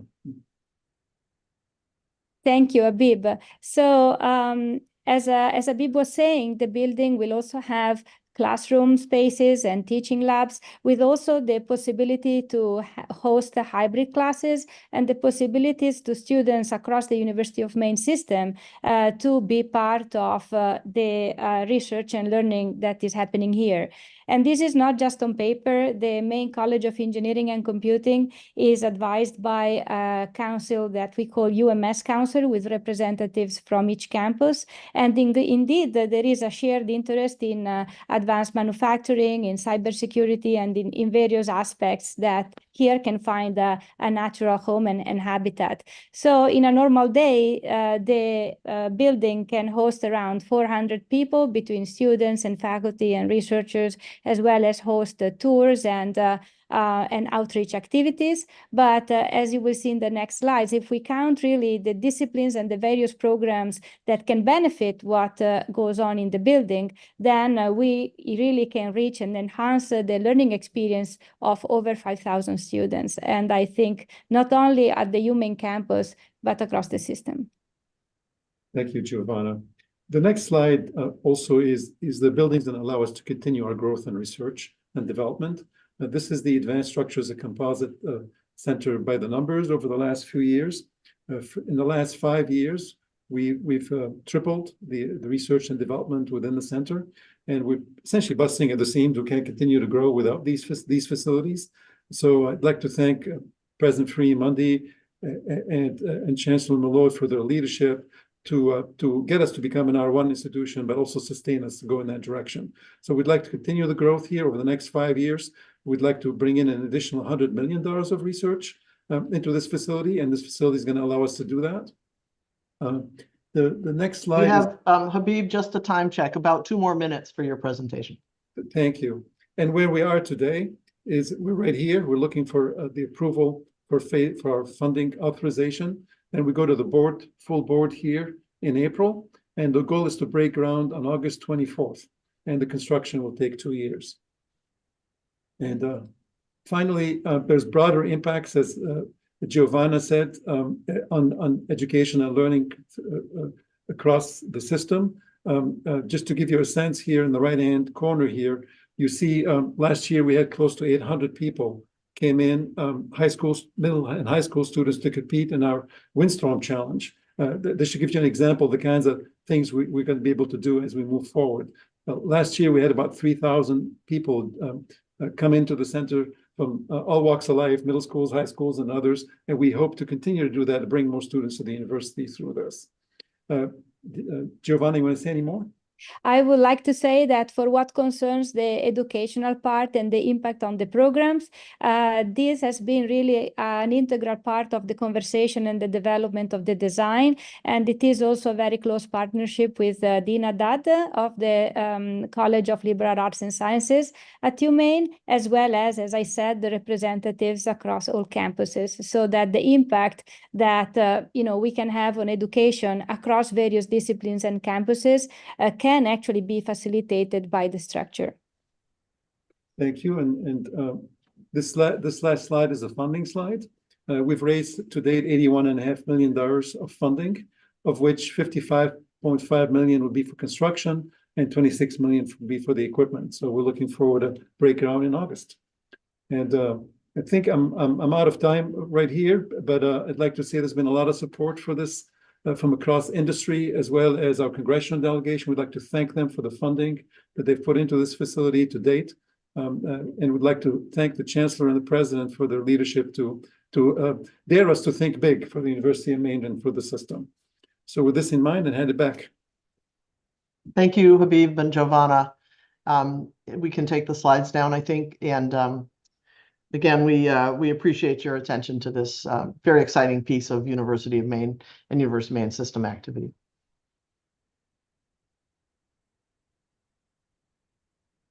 You're on mute, Roger.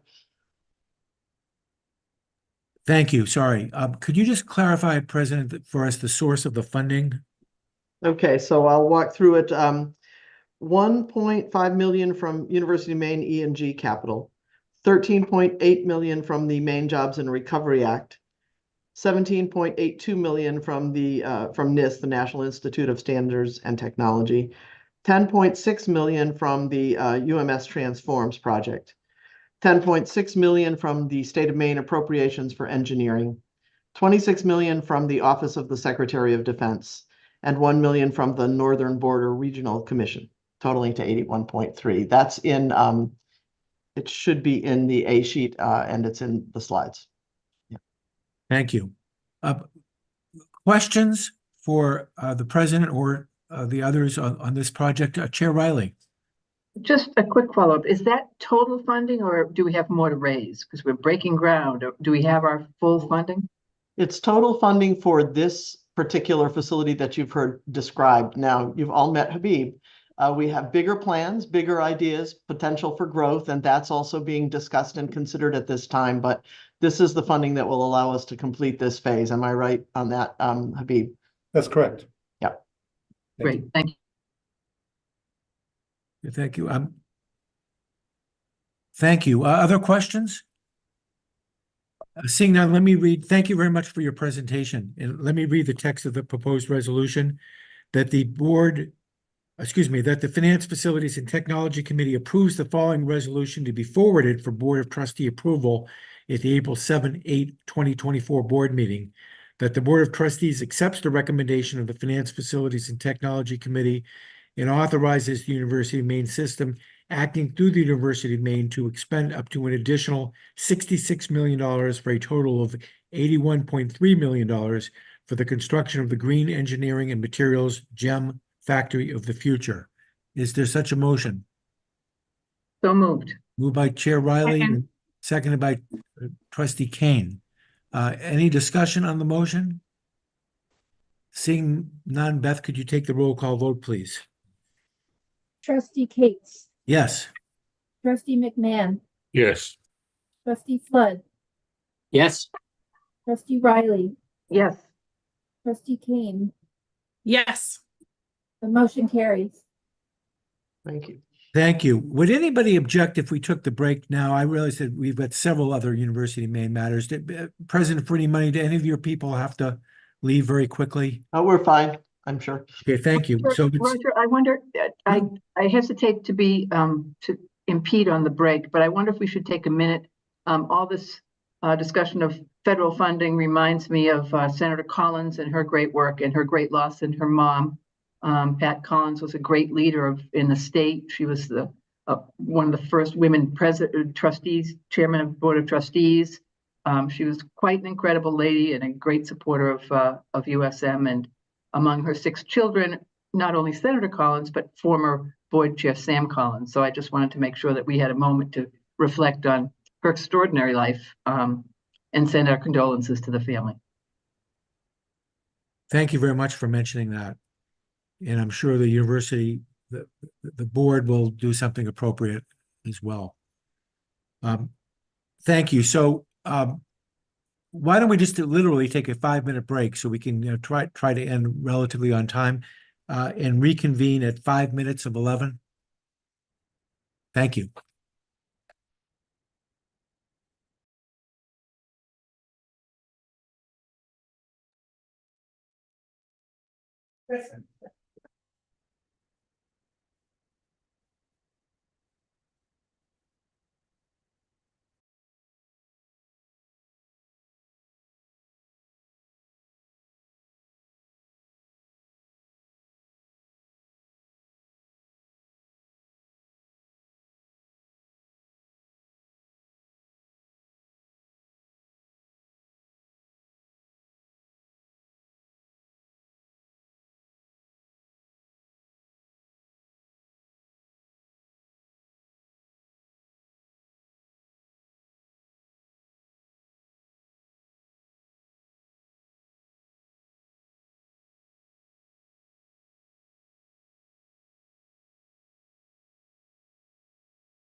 Okay. Well, welcome back, everybody. I think we've got most of our folks back, and we can begin again. And I think we are now at tab, tab 8 of our agenda, the University of Maine Electrical Infrastructure Upgrade Renewal. And again, President Farini Mundy. Thank you. And through these next couple of items, there are some issues that will resonate with what we heard from the Gordian team as well. This presentation for you is to seek your authorization to invest up to $25 million in a crucial electrical infrastructure upgrade or renewal for the campus. It's absolutely necessary for the existing campus electrical distribution system, which is beyond its useful life, is the way we describe it, and near its rated capacity. This is also a prerequisite for future capital construction projects, including GEM, the University of Maine Energy Center, which we've discussed before. The Harold L. Fawn Foundation transforms athletics projects, including the new multipurpose arena, as well as high-speed electric vehicle charging capacity. It's required to establish a foundation compatible with the future conversion to beneficial electrification of the campus. Due to the load growth combined with the age and capacity limitations, it addresses our immediate capacity needs for mission-critical services. The funding for this project will be facilitated through a 30-year university bond with debt service covered by University of Maine E&G funded depreciation and reduced energy costs. Kelly Sparks is here to answer more questions on this. Thank you, President. Kelly, anything you want to add before we get to any questions? Just to be very clear on the funding for the debt service associated with this, we anticipate that being approximately $1.6 million annually. We're currently receiving $2.7 million in thermal credits, so we have more than sufficient funding to cover the ongoing debt service associated with this project. Thank you. Questions from the trustees? Seeing none, let me read the text. Thank you very much. Let me read you the text of the proposed resolution that the Roger, I just had a quick question. Oh, I'm sorry, trustee. Yes, trustee McMahon. I didn't see your hand. Is this going to make the distribution more efficient? So is there going to be a lower unit cost as we make this investment? This investment will not reduce the ongoing operating costs associated with energy. As we move towards the replacement of the steam plant, that's when we'll see the energy efficiencies happen.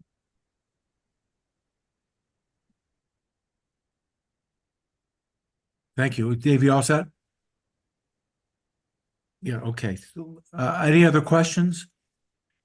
Seeing none, I'll read the text of the proposed resolution. That the Finance, Facilities, and Technology Committee approves the following resolution to be forwarded to the Board of Trustees' approval at the April 7-8, 2024 board meeting. That the Board of Trustees accepts the recommendation of the Finance, Facilities, and Technology Committee and authorizes the University of Maine system, acting through the University of Maine, to expend up to $25 million for crucial upgrades and renewal of the university's electrical infrastructure. Is there such a motion? So moved. Moved by trustee Flood and seconded by the motion looks like it's going to die for the lack of a second here. Is there a second? I'll second. Seconded by trustee McMahon. A discussion on the motion? Seeing none, Beth, could you take a roll call vote? Trustee Cates? Yes. Trustee McMahon? Yes. Trustee Flood? Yes. Trustee Riley? Yes. Trustee Kane? Looks like Trustee Kane is dropped off, but the motion did carry. Thank you. Moving on to our next item, which is at tab 9 in our materials, University of Maine Soccer Complex, Track and Field Complex, Parking Lots and Roadways Infrastructure, part of the UMS Transforms Athletics Field Projects. And again, President Farini Mundy. Thank you, Trustee Cates. We're joined by our Athletic Director, Jude Killey, who is here to answer more questions and give more detail, as well as Kelly Sparks. Here we are requesting authorization to spend up to $27.3 million for the new construction, for the construction of a new soccer complex, as you said, new track and field complex, new parking lot to be located north of the Alphond Stadium, new roadway to be named Alphond Way, connecting the new complexes together with the field hockey complex, and infrastructure to support existing and new athletics facilities as part of UMS Transforms. Based on the final project scope and design, the soccer and track and field complexes may be combined into one more robust complex. Jude can answer more about that, and Kelly as needed. That decision will be finalized during design. These projects are all included in the UMaine Athletics 10-year master plan. It's an ambitious project. All of the details can be explained in more depth by my colleagues. I will just say that to conclude my piece of this presentation, the funding for the work will be through the Harold Alphond Foundation UMS Transforms grant and matching gift contributions. The grant, as you know, has made $170 million of commitment to the University of Maine for major upgrades to the athletics facilities, and the university is expected to match these funds with $38 million at least in gifts. So I'll turn it to Kelly and Jude if either of them has more to add before we open up to discussion.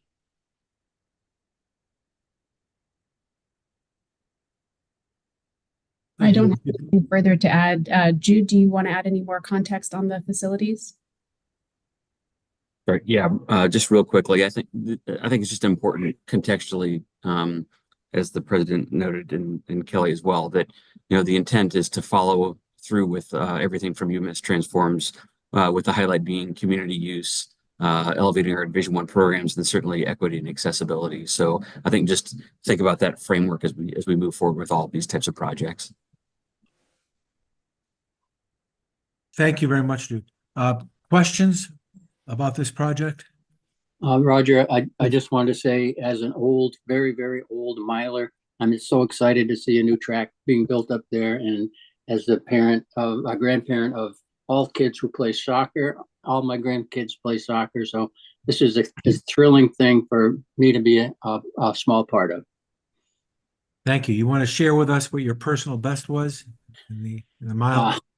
4:30. Well, that's pretty impressive. Wow. That's also 50 years ago. Pretty impressive. Other questions? Do we have a status on how close we're getting to the matching goal we have? Sure. Chancellor may wish to speak to that one. We have raised a very large percentage. Quite frankly, our goal is to outraise ourselves. So not only raise the 38, but substantially more than that. And we are on track to do that. I want to say that Jude's doing a great job. And it was a pleasure working with him on the Alphond increase. But we have surpassed in 3 of our areas the requirement thus far on Transforms. There are some other big lifts within Transforms, but athletics is not one of them. So do we we are supposed to give a full answer? You're breaking up, Roger, at least for me. I apologize if I'm the only one. We have raised the first allocation of dollars, and so we are now concentrating on the next allocation of dollars. And both Joan and I agree that we should use this massive influx of dollars for Division I athletics to actually hold ourselves accountable to raise substantially more than the 38 million total that is otherwise required. And there's no doubt in my mind that we're going to do that. I see Jude has his hand up. He's probably more articulate on this subject than I am. Jude can mention a couple specific gifts as well that we should highlight. Yeah, absolutely. And I do want to go back to this. I think this just speaks to the alignment that we have with the university in this system between the chancellor and the president, and Kelly, I know, all involved in soliciting these gifts and the success of them. And certainly many of you know Seth Woodcock, who's played an instrumental role in raising money. But to answer your question more specifically, we've raised a little bit more than 20 million of the 38 million. 20 million was the first component of that. And that was raised about 4 years faster than it was asked to be raised in that regard. So that was really positive. One of the more recent gifts was from New Balance, and so they are going to actually name the track and field and soccer complex a $7 million gift. So those are certainly some successes that have taken place. But yeah, right now it's almost 21 million out of the 38. Okay, thank you very much. Other questions of the group on this project? Seeing none, let me read the text of the proposed resolution. That the Finance, Facilities, and Technology Committee approves the following resolution to be forwarded for the Board of Trustee approval at the April 7/8/2024 board meeting. That the Board of Trustees accepts the recommendation of the Finance, Facilities, and Technology Committee and authorizes the University of Maine system acting through the University of Maine to expend up to $27.3 million for the design and construction of the soccer complex, track and field complex, parking lots, roadway to be named Alphon Way, and needed infrastructure as part of the UMS Transforms project and included in the athletics 10-year master plan. Is there such a motion? So moved. Moved by Second. Trustee Flood and seconded by Trustee Kane. A discussion on the motion? Seeing none, Beth, could you take the roll call vote? Trustee Cates, Yes. Trustee McMahon, Yes. Trustee Flood, Yes. Trustee Riley, Yes, Trustee Kane. Yes. The motion carries. Thank you. And I'm sure we'll also be treating Trustee Flood with much more respect now that we've learned of his 438 mile. We might still have a spot on next year's team, trustee. Right. Great. Thank you. All right, moving on to the next agenda item, which is at our tab 10, University of Maine Stewardship, Deferred Maintenance, HVAC System Upgrades, Hitchner Hall 87 Wing, and Bennett Hall Lecture Wing. President Rini Mundy. Thank you. This is a request for authorization for expenditure of up to 8.5 million for, as Trustee Kate said, stewardship, deferred maintenance of HVAC systems and controls upgrades for the replacement and upgrade of obsolete building HVAC systems within Hitchner Hall 87 Wing and Bennett Hall Lecture Wing. And we've already heard a lot about the age of our buildings and the age of many of our systems. These have become unreliable, consume large amounts of staff time and financial resources to maintain, and are well past their useful life. I had a group of our researchers call me into a meeting last summer on one of the hottest days of the summer to explain to me it very, very clearly and directly the threats to their research success of this unreliable HVAC situation that we face here.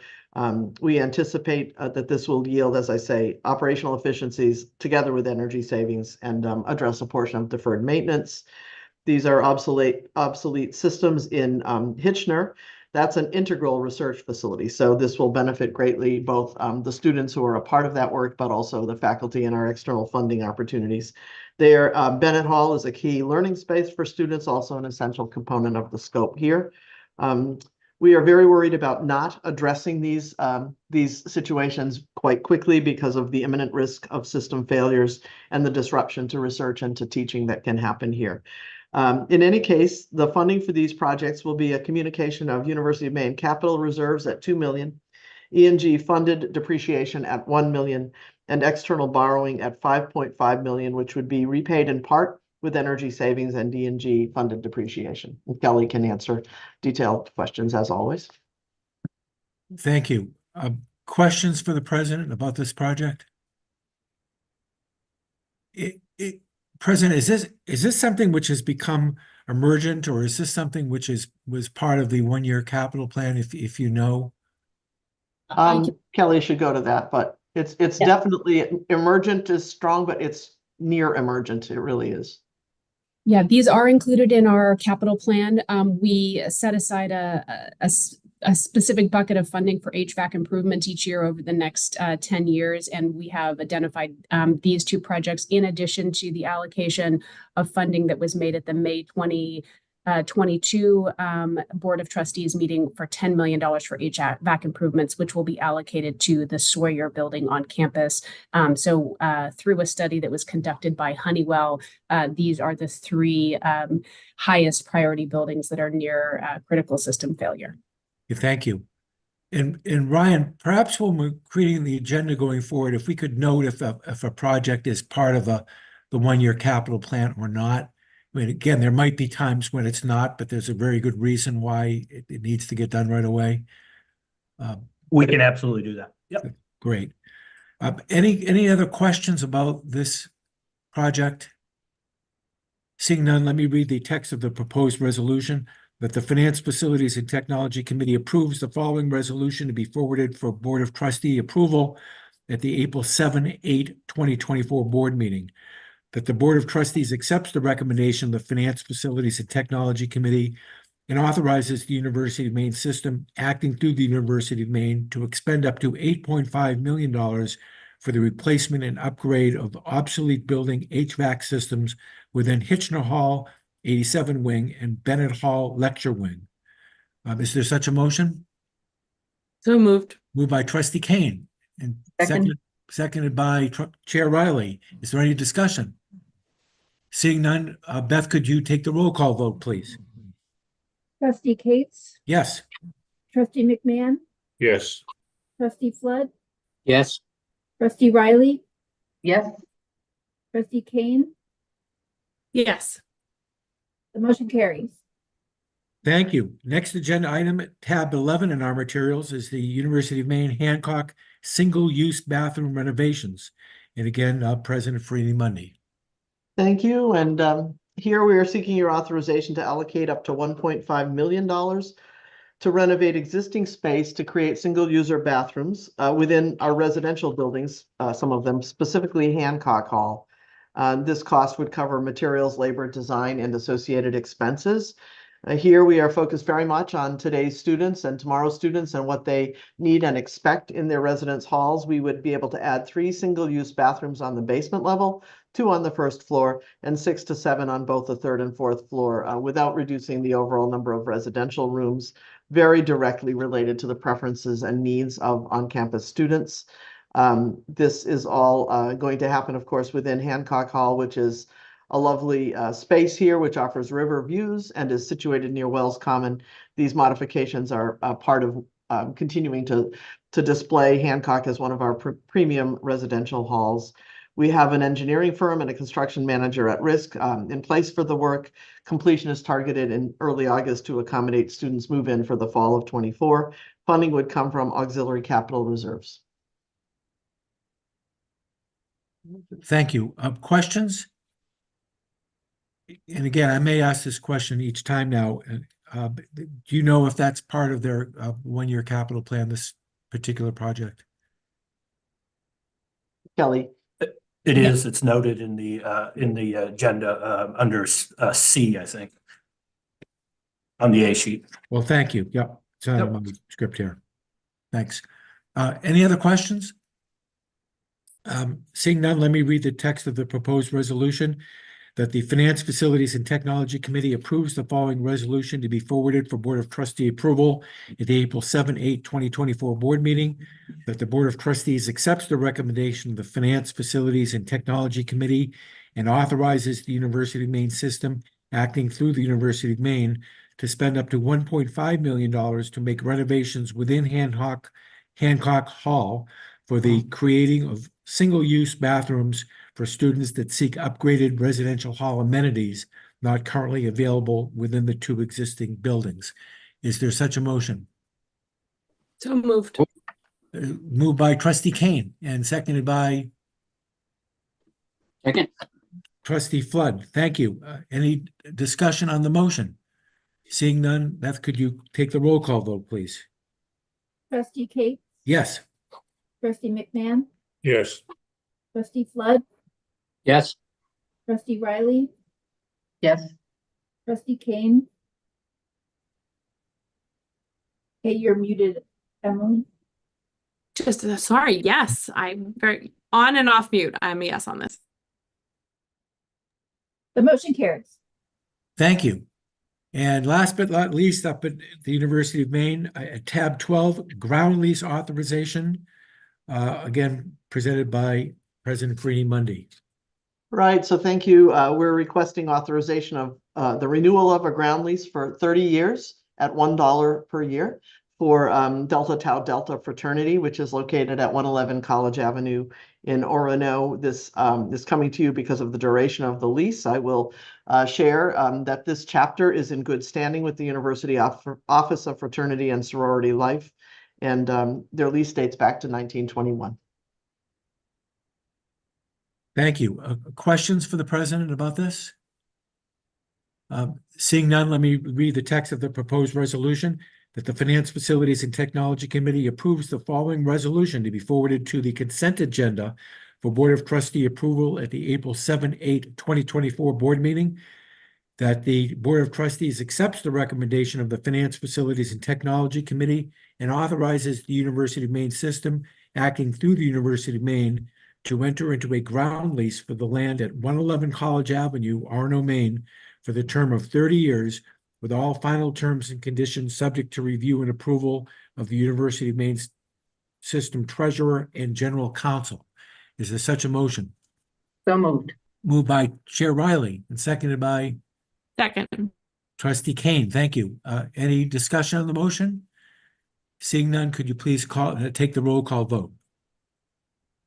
Trustee Cates, Yes. Trustee McMahon, Yes. Trustee Flood, Yes. Trustee Riley, Yes. Trustee Kane, Yes. the motion carries.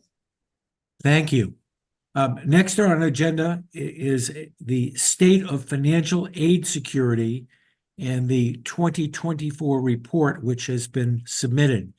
There's no planned presentation on this report. It's included in our materials, but David Demers and John Forker are available to answer any questions regarding the report's contents, if anybody has any questions.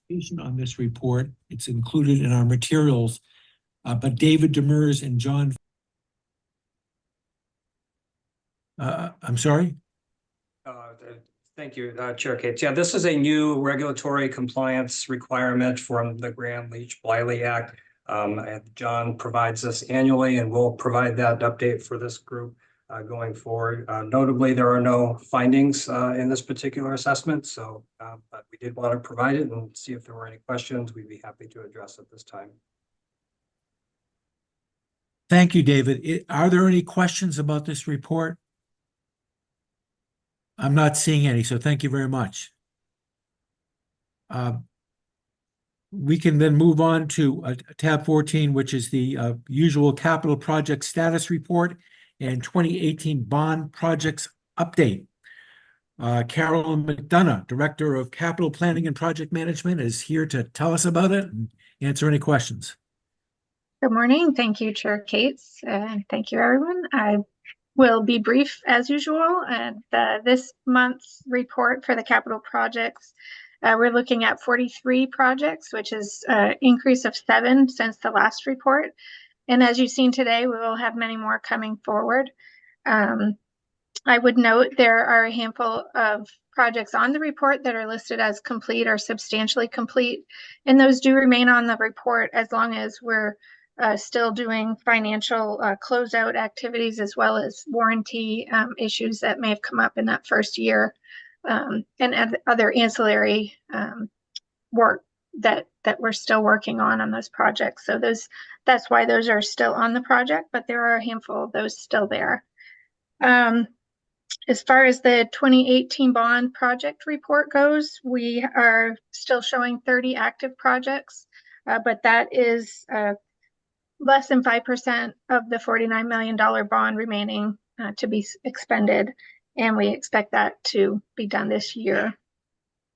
And then finally, I would just like to note once again the highlight regarding the impacts on our projects from current labor and material schedule impacts. We're still seeing cost and schedule impacts from labor shortages and material shortages and transportation and supply chain issues. we continue to work hard on these, and we do put a lot of effort into ensuring budget and schedule on projects before we bring them to the board, but that doesn't insulate us entirely. So you may see more of that coming forward, but we are working hard to not do that. So that's all I've got for today. Thanks, Carolyn. Questions for Carolyn about the status report and the update? Mr. Chair, could I just add one comment? Yes, please. Yeah, I just wanted to note, and you can see this, I think, on page 107 of the board materials, because it ties in nicely with the Gordian report. For more than a decade, we got that Gordian report about the poor condition of our facilities. And we, quite frankly, didn't have the resources to address any of that. If you go back to January of 2019 of that same chart, you'll see that we were skipping along at about $100 million worth of board-approved projects at any one time. You can see on this chart, we've crested $500 million worth of projects. And that's what I mean by the long haul. We made a concerted effort, starting with a lot of board discussions in 2014 and 2015, that this was something we needed to address. We needed to diversify our funding sources. And you can absolutely see that in that graph, and you can see it in the workload of this committee. It wasn't too long ago when we struggled to fill a 3-hour agenda, and now we're moving things along. We're scheduling extra meetings, and so I just wanted to acknowledge that. Thank you. And again, I think some of us weren't here back in the days when some of these capital projects for renovations and deferred maintenance where money was taken from Peter to pay Paul for something else. So I think we all appreciate the fiscal discipline that's been showed in the last several years. And I know this has been something the chancellor has been very adamant about, and it's to the benefit of the system for sure. Thanks. Any other questions or comments about this report? We are miraculously back on schedule, and our last agenda item is we have these periodic capital plan briefings, and today we are going to hear from both the University of Maine at Augusta and the University of Maine at Farmington from Presidents Cushman and McDonald. So welcome to both of you. I guess President Cushman, I think you're up first. Yes. So Eileen is showing the. Great. Well, thanks everyone. We really appreciate the opportunity to talk about University of Maine at Augusta's strategic approach to facilities across our university at both our Augusta and Bangor campuses. I just want to remind us that University of Maine at Augusta's statewide mission of workforce development, which involves meeting students where they are, is central to everything we do at UMA, including reviewing and evaluating our physical spaces. As in other areas, we do this strategically, including taking into account good practices across higher ed to meet our specific mission and remaining always good financial stewards. So in line with our strategy and good stewardship, our facilities approach, instead of building new, is to focus on improving and building out current spaces, when possible through federal funding and gifts. In fact, over the last decade, we've reduced our spaces by about 70,000 square foot. So this is a commitment that we have. And we've just stood up a space management committee to inventory and assess our space capacity post-pandemic, because we know things have changed. And we want to make smart decisions moving forward as we add new in-demand workforce programs. So thank you for allowing us to share our good practice approach. I'd like to highlight just 3 core observations here. In our space profile, again, because we've mostly worked to improve current facilities, our renovation age is the 3rd youngest in our peer group. And in our capital profile, our net asset value is the highest in the system at 72%. And finally, regarding our operations profile, because of personnel costs, our operating expenditures do exceed that of peer institutions, but we have not significantly added people. Rather, we think it's labor agreements that continue to push our personnel costs higher. And with that, I'm going to turn it over to Eileen. And President Cushman, I'll jump in initially and get things started. Oh, got it. That's okay. Thank you, and good morning, Chair Cates. The next two slides actually address or look at the UMA master plan for both Augusta and Bangor. We work very hard as we develop our short-term and long-term capital plans to stay within the context and the spirit of the master plan. One of the challenges that we have is that the master plan was finished in 2017. A lot has happened since 2017. Many things have changed in the world and the environment, but we do very much what we can to stay within the master plan. In some instances, we've been able to go very directly and stay right with the master plan. Many of the campus improvements were generated and directed by the campus plan. In other instances, we've had to take a different direction because of environmental changes. A couple of examples would be housing. The master plan called for the consideration of on-campus housing, which was considered, but given the circumstances and the financials, it ended up being better for the university to go with a developer who developed off campus, but we were also able to stay away from long-term expensive debt and instead went with the shorter-term lease arrangements. So it put less pressure on the institution in the long term. A second one in the master plan was the establishment of a meeting center. We tried. We came to you with a plan, a proposal, which you approved. Unfortunately, when we went through the bid process, the hyperinflation of the capital cost just put it out of reach. So instead, we went a different direction and went through an extensive renovation of the Randall Student Center. It accomplished everything but the additional space, much improved support to the students, as well as space that was carved out for our students for study and social activities. Eileen, you can go to the next slide, please. Real quickly on the Bangor master plan, you can see it's fairly narrowly focused. Much of the intent here was to try to create a true campus environment. So lots of improvements have been made in terms of campus circulation, campus signage, as well as a lot of internal improvements that would support the students better, provide better service, and also provide them with social and study space. Concurrent with all of this, of course, is that we're very mindful of net asset value. So all of it works together and in synergy. And again, I think we're probably at a point where UMA will need to determine whether or not it needs to update this master plan in the near future. So Eileen, I'll turn it over to you at this point. Thank you, Buster. On this slide, you can see the in-person enrollment at UMA has dropped since FY20, while our footprint has remained primarily flat. Through responsible hiring practices, we have not significantly increased our faculty and staff headcount, which provides us with the opportunity to continue to evaluate our current space for possible reduction or revenue-generating lease opportunities. UMA understands the value of maintaining our buildings and invests a significant amount of funds every year to keep our renovation age low. Those efforts have resulted in UMA's renovation age being 7 years younger than our peer average, according to Gordian. Throughout the presentation, you'll see a theme. Our investments are strategic to keep our renovation age low and in accordance with efforts to increase the net asset value of our buildings. This slide shows the breakdown of needed renovations at our two campuses. You can see here that in 2023, 46% of our buildings and their components were in the low to medium risk categories, while 54% were in the highest risk categories.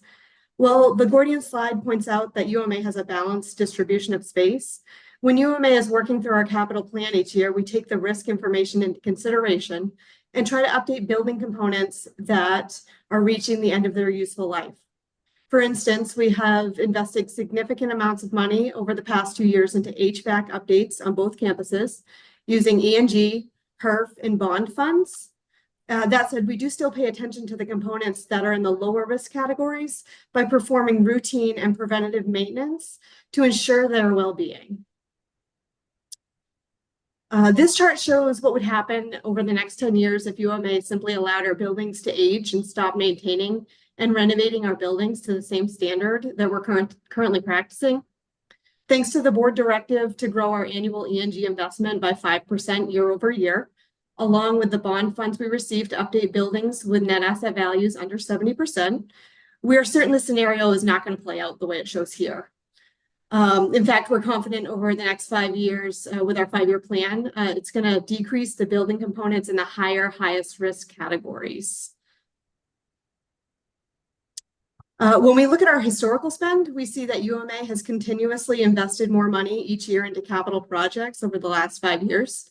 FY23 was a banner year where we invested a significant amount of money into renovating space to make it more functional for some of our in-person academic programs like MLT and Vet Tech, as well as improved HVAC systems across both campuses. These large projects improved our campuses greatly while pushing our investment over the funding target. You can see here UMA is performing well above our peer and UMS averages. As previously mentioned, this was made possible by using one-time federal HERF funds, bond funds, internal loans, and required increases in E&G dollars that dedicated to capital projects every year. You can see on this slide that UMA used the one-time dollars strategically to improve working environments for faculty, staff, and students, as well as to increase the net asset value of our buildings. UMA is very proud of our work to increase our net asset value. We've worked tirelessly to maintain and improve our current space, remove unneeded buildings, and divest of land that is unnecessary to fulfill our mission. All of this work has led to a net asset value of 72%, which is the highest in the system and above the peer average and system long-term goal. The capital planning process at UMA relies on reports such as this one provided by Gordian. Each year we review the results provided to select areas to invest in. For instance, I want to call out Eastport Hall. It's the 4th lowest NAV building on our campus. When you look here, you can see our 1 to 5 year capital plans. The first item on the FY25 list of projects is Eastport Hall, where we plan to invest $300,000 from our E&G funds next year.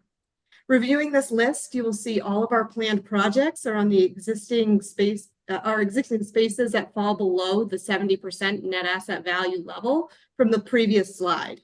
On our 5-year plan, you can see none of our future E&G funds are dedicated to new space. Here's a detailed list of our planned projects over the next 5 years. I invite you to look at this list and compare it to the net asset value list that Gordian provided a couple slides back. Again, you'll see UMA's dedication to maintaining the buildings and systems we already have to improve the overall health of our campuses. And the final thing I want to speak about before handing it back to Buster are the projects planned for the coming years that are not funded by E&G funds. We're very grateful for the earmarks that have been secured to improve the new UMA Capital Center for our nursing and cybersecurity departments that will be instrumental in fulfilling our mission to support workforce needs. Additionally, should the need for housing continue to be greater than what we can currently offer, UMA plans to explore adding an 81-bed housing unit, like Buster said, through a developer, which does align with our master plan. And with that, I'm going to hand it back to Buster to discuss the UMA Space Committee, of which he is the chair. So, Buster. And thank you, Eileen. I really appreciate it. As you mentioned, this is the references the Space Management Committee that President Cushman mentioned in her introduction. This is an effort on our part to be very proactive and very strategic in how we manage our space and how we make decisions about space. We work very hard to educate our campus about the value of space and what a tremendous asset it is to the institution. As such, the intent of the committee is to be sure that we focus on what's best for the institution as a whole, both short-term and long-term. What's best for a particular department at a given time may not be what's best for the institution. And so that's a big role of the committee as we work to advise President Cushman on making those kinds of decisions. You know, one of the factors we're dealing with now is remote work and remote learning, and that has a real impact on our space. No longer do we have the luxury of having everyone have his or her own private office 7 days a week, 24/7. We have to look at the possibility now of individuals who are not on campus as often, of how we share space and how we look at utilizing and managing that to the best in terms of what's best for the institution. So with that, President Cushman, I'll turn it back to you. Thank you. And just to reiterate, our approach to our spaces is strategic and undertaken with good financial stewardship, as you have seen. And we welcome any questions or comments you may have. And Eileen, you can probably take down the, yeah. Thank you very much for your presentation. Questions for the group?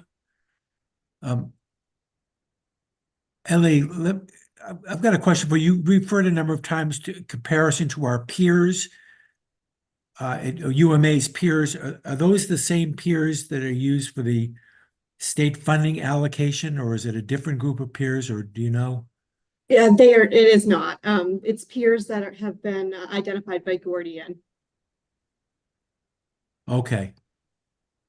Ryan, are those, if I could, are those generally the same peers that we use for budgeting, or not necessarily? No. I mean, I think I was looking at the peers we use for budgeting recently, and we've got some peers in Hawaii and places like that. Gordian tends to use peers that similar climate, similar needs like that. Okay, thanks. Other questions for the folks from UMA? Seeing none, thank you very much. Appreciate it. And now we'll move on to the University of Maine Farmington President McDonald, pardon me.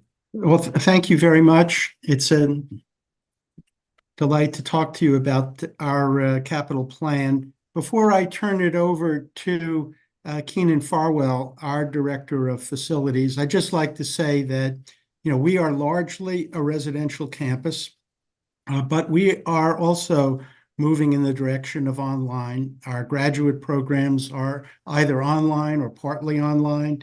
And our adult completion program is online. But what we are also seeing is that students who are residential students are also taking some classes online. So it's a complex situation. It's not as if some students are completely online and some students are not. There's a mix, and often there's a need for space even for some of the students that are partially online. We have been focused on taking out space. We took out one building last year that we have rented. We are going to take out another building this year and rent, and we're taking out a third building that we will slate for demolition. On the other side, we have opened up a Sweat Winter Early Childhood Center, which has added some space, but it's a great addition to the campus and to the community. So with that, I'd like to turn it over to Keenan, who's our Director of Facilities, and can walk through these slides. Good morning. Thank you for allowing us the time today. UMF is the oldest campus in the University of Maine system. We are located in downtown Farmington and are the gateway to the historic business district, as well as the gateway to the Western Mountains. In FY18, our 5-year capital plan ranged from investments and improvements to grounds infrastructure to space renewal. We were at the stage where all the projects, except for a few, were choosing us. Our deferred maintenance was $15 million, and our net asset value was 59% and decreasing each year. And we were needing to reduce square footage. We have completed all but 4 of the projects identified in the 5-year plan. Resources were used from deferred maintenance bond, revenue bond, MEJRP, and CDS awards, campus capital funds, and the energy system company ESCO project. Deferred maintenance has been reduced 13.34% to $13 million.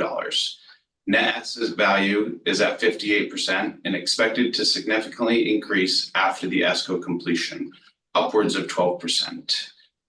Square footage was reduced by 3.4% net. A side note, this past year, we began renting 1,200 gross square feet. We're exploring renting an additional 3,600 gross square feet. Gordian has provided us with the following core observations. Major renovations during FY23 improved the campus renovation age by 4 years and reduced our capital risk. Campus utilization has decreased since COVID, and remote learning has increased. Our capital profile net asset value increased to 58% during FY23, and this moves us closer to achieving the interim system goal. UMF recorded substantial investments into existing space and focus on improvements to mechanical HVAC systems in over 30 buildings. Our operations profile expenditure is lower than the main system average, despite having larger gross square footage with more technically complex buildings when compared to most peers in Maine. Over the years, UMF has invested an average of $3.9 million in capital investments. In 2023, UMF invested $9.7 million. The majority of the funds is a result of the ESCO project that invested in energy saving opportunities. One more important project that has been completed in the installation is the installation of a second biomass boiler in our central heat plant. This boiler will provide the campus the ability to heat domestic hot water year-round and create thermal RECs, which are being used to offset the cost of the debt service. Enrollment trends for UMF have decreased since FY17. The most noticeable change is during COVID-19. While a decline in in-person student credit hours may drive a need to reduce academic space, there is evidence of students taking classes online while continuing to utilize campus facilities. This has been seen at other universities as well. As we move forward in the future planning, understanding how students use facilities will help UMF craft what types of facilities space we need to support students moving forward. The NAB for FY22 was 55%. As a result of the investments that were made as part of the ESCO project, the FY23 NAB increased to 58%. UMF's capital plan is focused on enhancing the student experience, improving the campus NAV, and positioning UMF for success in the future. The FY24 capital plan encompasses $9 million, a 78% increase over FY23 that is driven by 3 projects. We're in the midst of undertaking a historic energy service contract that will improve the efficiency and NAV of facilities across the university and accounts for 44% of the plan. The infusion of funds from the deferred maintenance state bond has allowed us to tackle much needed renovations to our 100-year-old Mallet and Purington halls in FY24 to provide single user bathrooms and upgrade infrastructures as well as to become ADA compliant. The capital work on our campus supports key initiatives and are designed to increase NAV and provide investment in areas that will help retain students and attract new students. UMF's 5-year capital plan consists of 38 projects consisting $25.5 million during FY24 to 28 and focuses on moving the needle on deferred maintenance backlog. State capital improvement funds make up 29% of the total plan and fund critical renovations to modernize 2 of UMF's residence halls by creating new single-user restrooms with updated plumbing and electrical infrastructure that today's students expect, in providing ADA access into the buildings, as well as updating campus walkways and restrooms in E&G buildings to be user-friendly and more inclusive for all. TBD and unsecured earmarks constitute 37% of the plan and support UMF's effort to bring Prescott Field up to current Division III collegiate standards. It is this project that creates the spike in athletics-related expenditures. Finally, UMF's ESCO project will have a significant impact on both the user experience and NAV of facilities across the campus as it touches the mechanical systems and plumbing and electrical infrastructure in 36 of our buildings across the campus. The 5-year plan supports UMF's efforts to support NICHE Standard 7 and meet several goals identified in the UMS strategic plan. As we look forward towards FY24 and beyond, UMF is choosing projects that have a high return on investment, lower the risk profile, and increase the net asset value. We are lowering our risk while exceeding our funding targets. Each project that is chosen is tied to a priority. We choose projects that support unified accreditation, strategic plan, master plan, and Gordian metrics. Examples of impactful projects are our campus ESCO, our residence hall renovations, and our newly completed Sweatwinter Early Childhood Education Center. I'd like to take a moment to highlight the success of our ESCO project.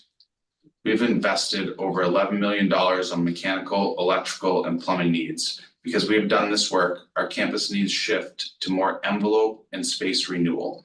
We now have the breathing room to choose what projects are right for the campus, and the projects are no longer picking us. FY23 expenditures have tackled approximately $7 million of the $13 million in backlog needs.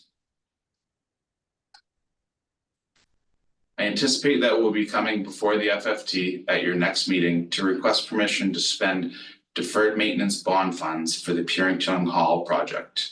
We discovered during the construction of the 100-year-old buildings that there were unforeseen structural conditions to deal with as a result of many renovations that have occurred over the past few years.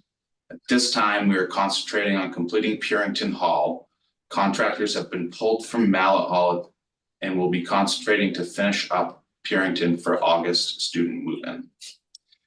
We will continue to look for energy savings. Solutions for TBD funds needed for the turf field will be a combination of fundraising, donations, and system support. We have no critical projects that need funding, and the facility's operating budget is able to support existing facilities. The investments we have made have allowed us to maintain a steady budget. As I mentioned previously, the ESCO project will allow us to choose projects in priority order. We are back in an upkeep stage rather than a reactive stage. Despite the inflation increase in labor, materials, and utility rates, UMF operating dollars have remained constant. We are historically below both the peer and system averages. A large component is the energy conservation choices we have made and the investment in our central heat plant.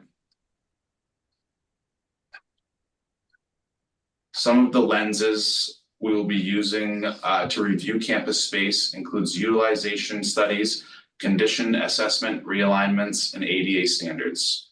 FY23 space profile is younger due to the ESCO work.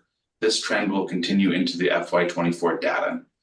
Remote learning and the resulting reduction in campus density will play into the conversations around reducing square footages. To recap, FY23 was a significant year of capital investment.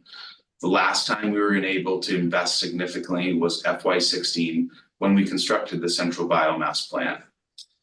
The investments we made now allow us to concentrate on envelope projects in high-need buildings. One of the positive outcomes of these projects is the increase in campus NAV. The choices we have made over the years have allowed us to save $800,000 annually in operating costs, primarily due to the reduction in fossil fuel. The new biomass boiler has begun generating thermal RECs and will allow us to pay down the debt.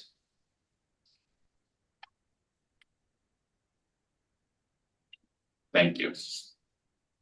Great. We're available to answer any questions that you might have. Thanks, President, and thanks, Keenan. Questions for either of them? Not seeing any. Thank you very much for that presentation, and I believe we have now completed our agenda. So thank you very much, particularly to the presidents and the vice chancellors and all of you who worked so hard to put together this agenda for today in such a coherent way. We really, really appreciate it, and for everything you're doing every day to make your universities in the system work the best that it possibly can. So thank you all. And unless there's any other comments, I can declare, and I will declare the meeting adjourned. So have a great rest of the week. Thank you. You too. Thank you all. Thank you.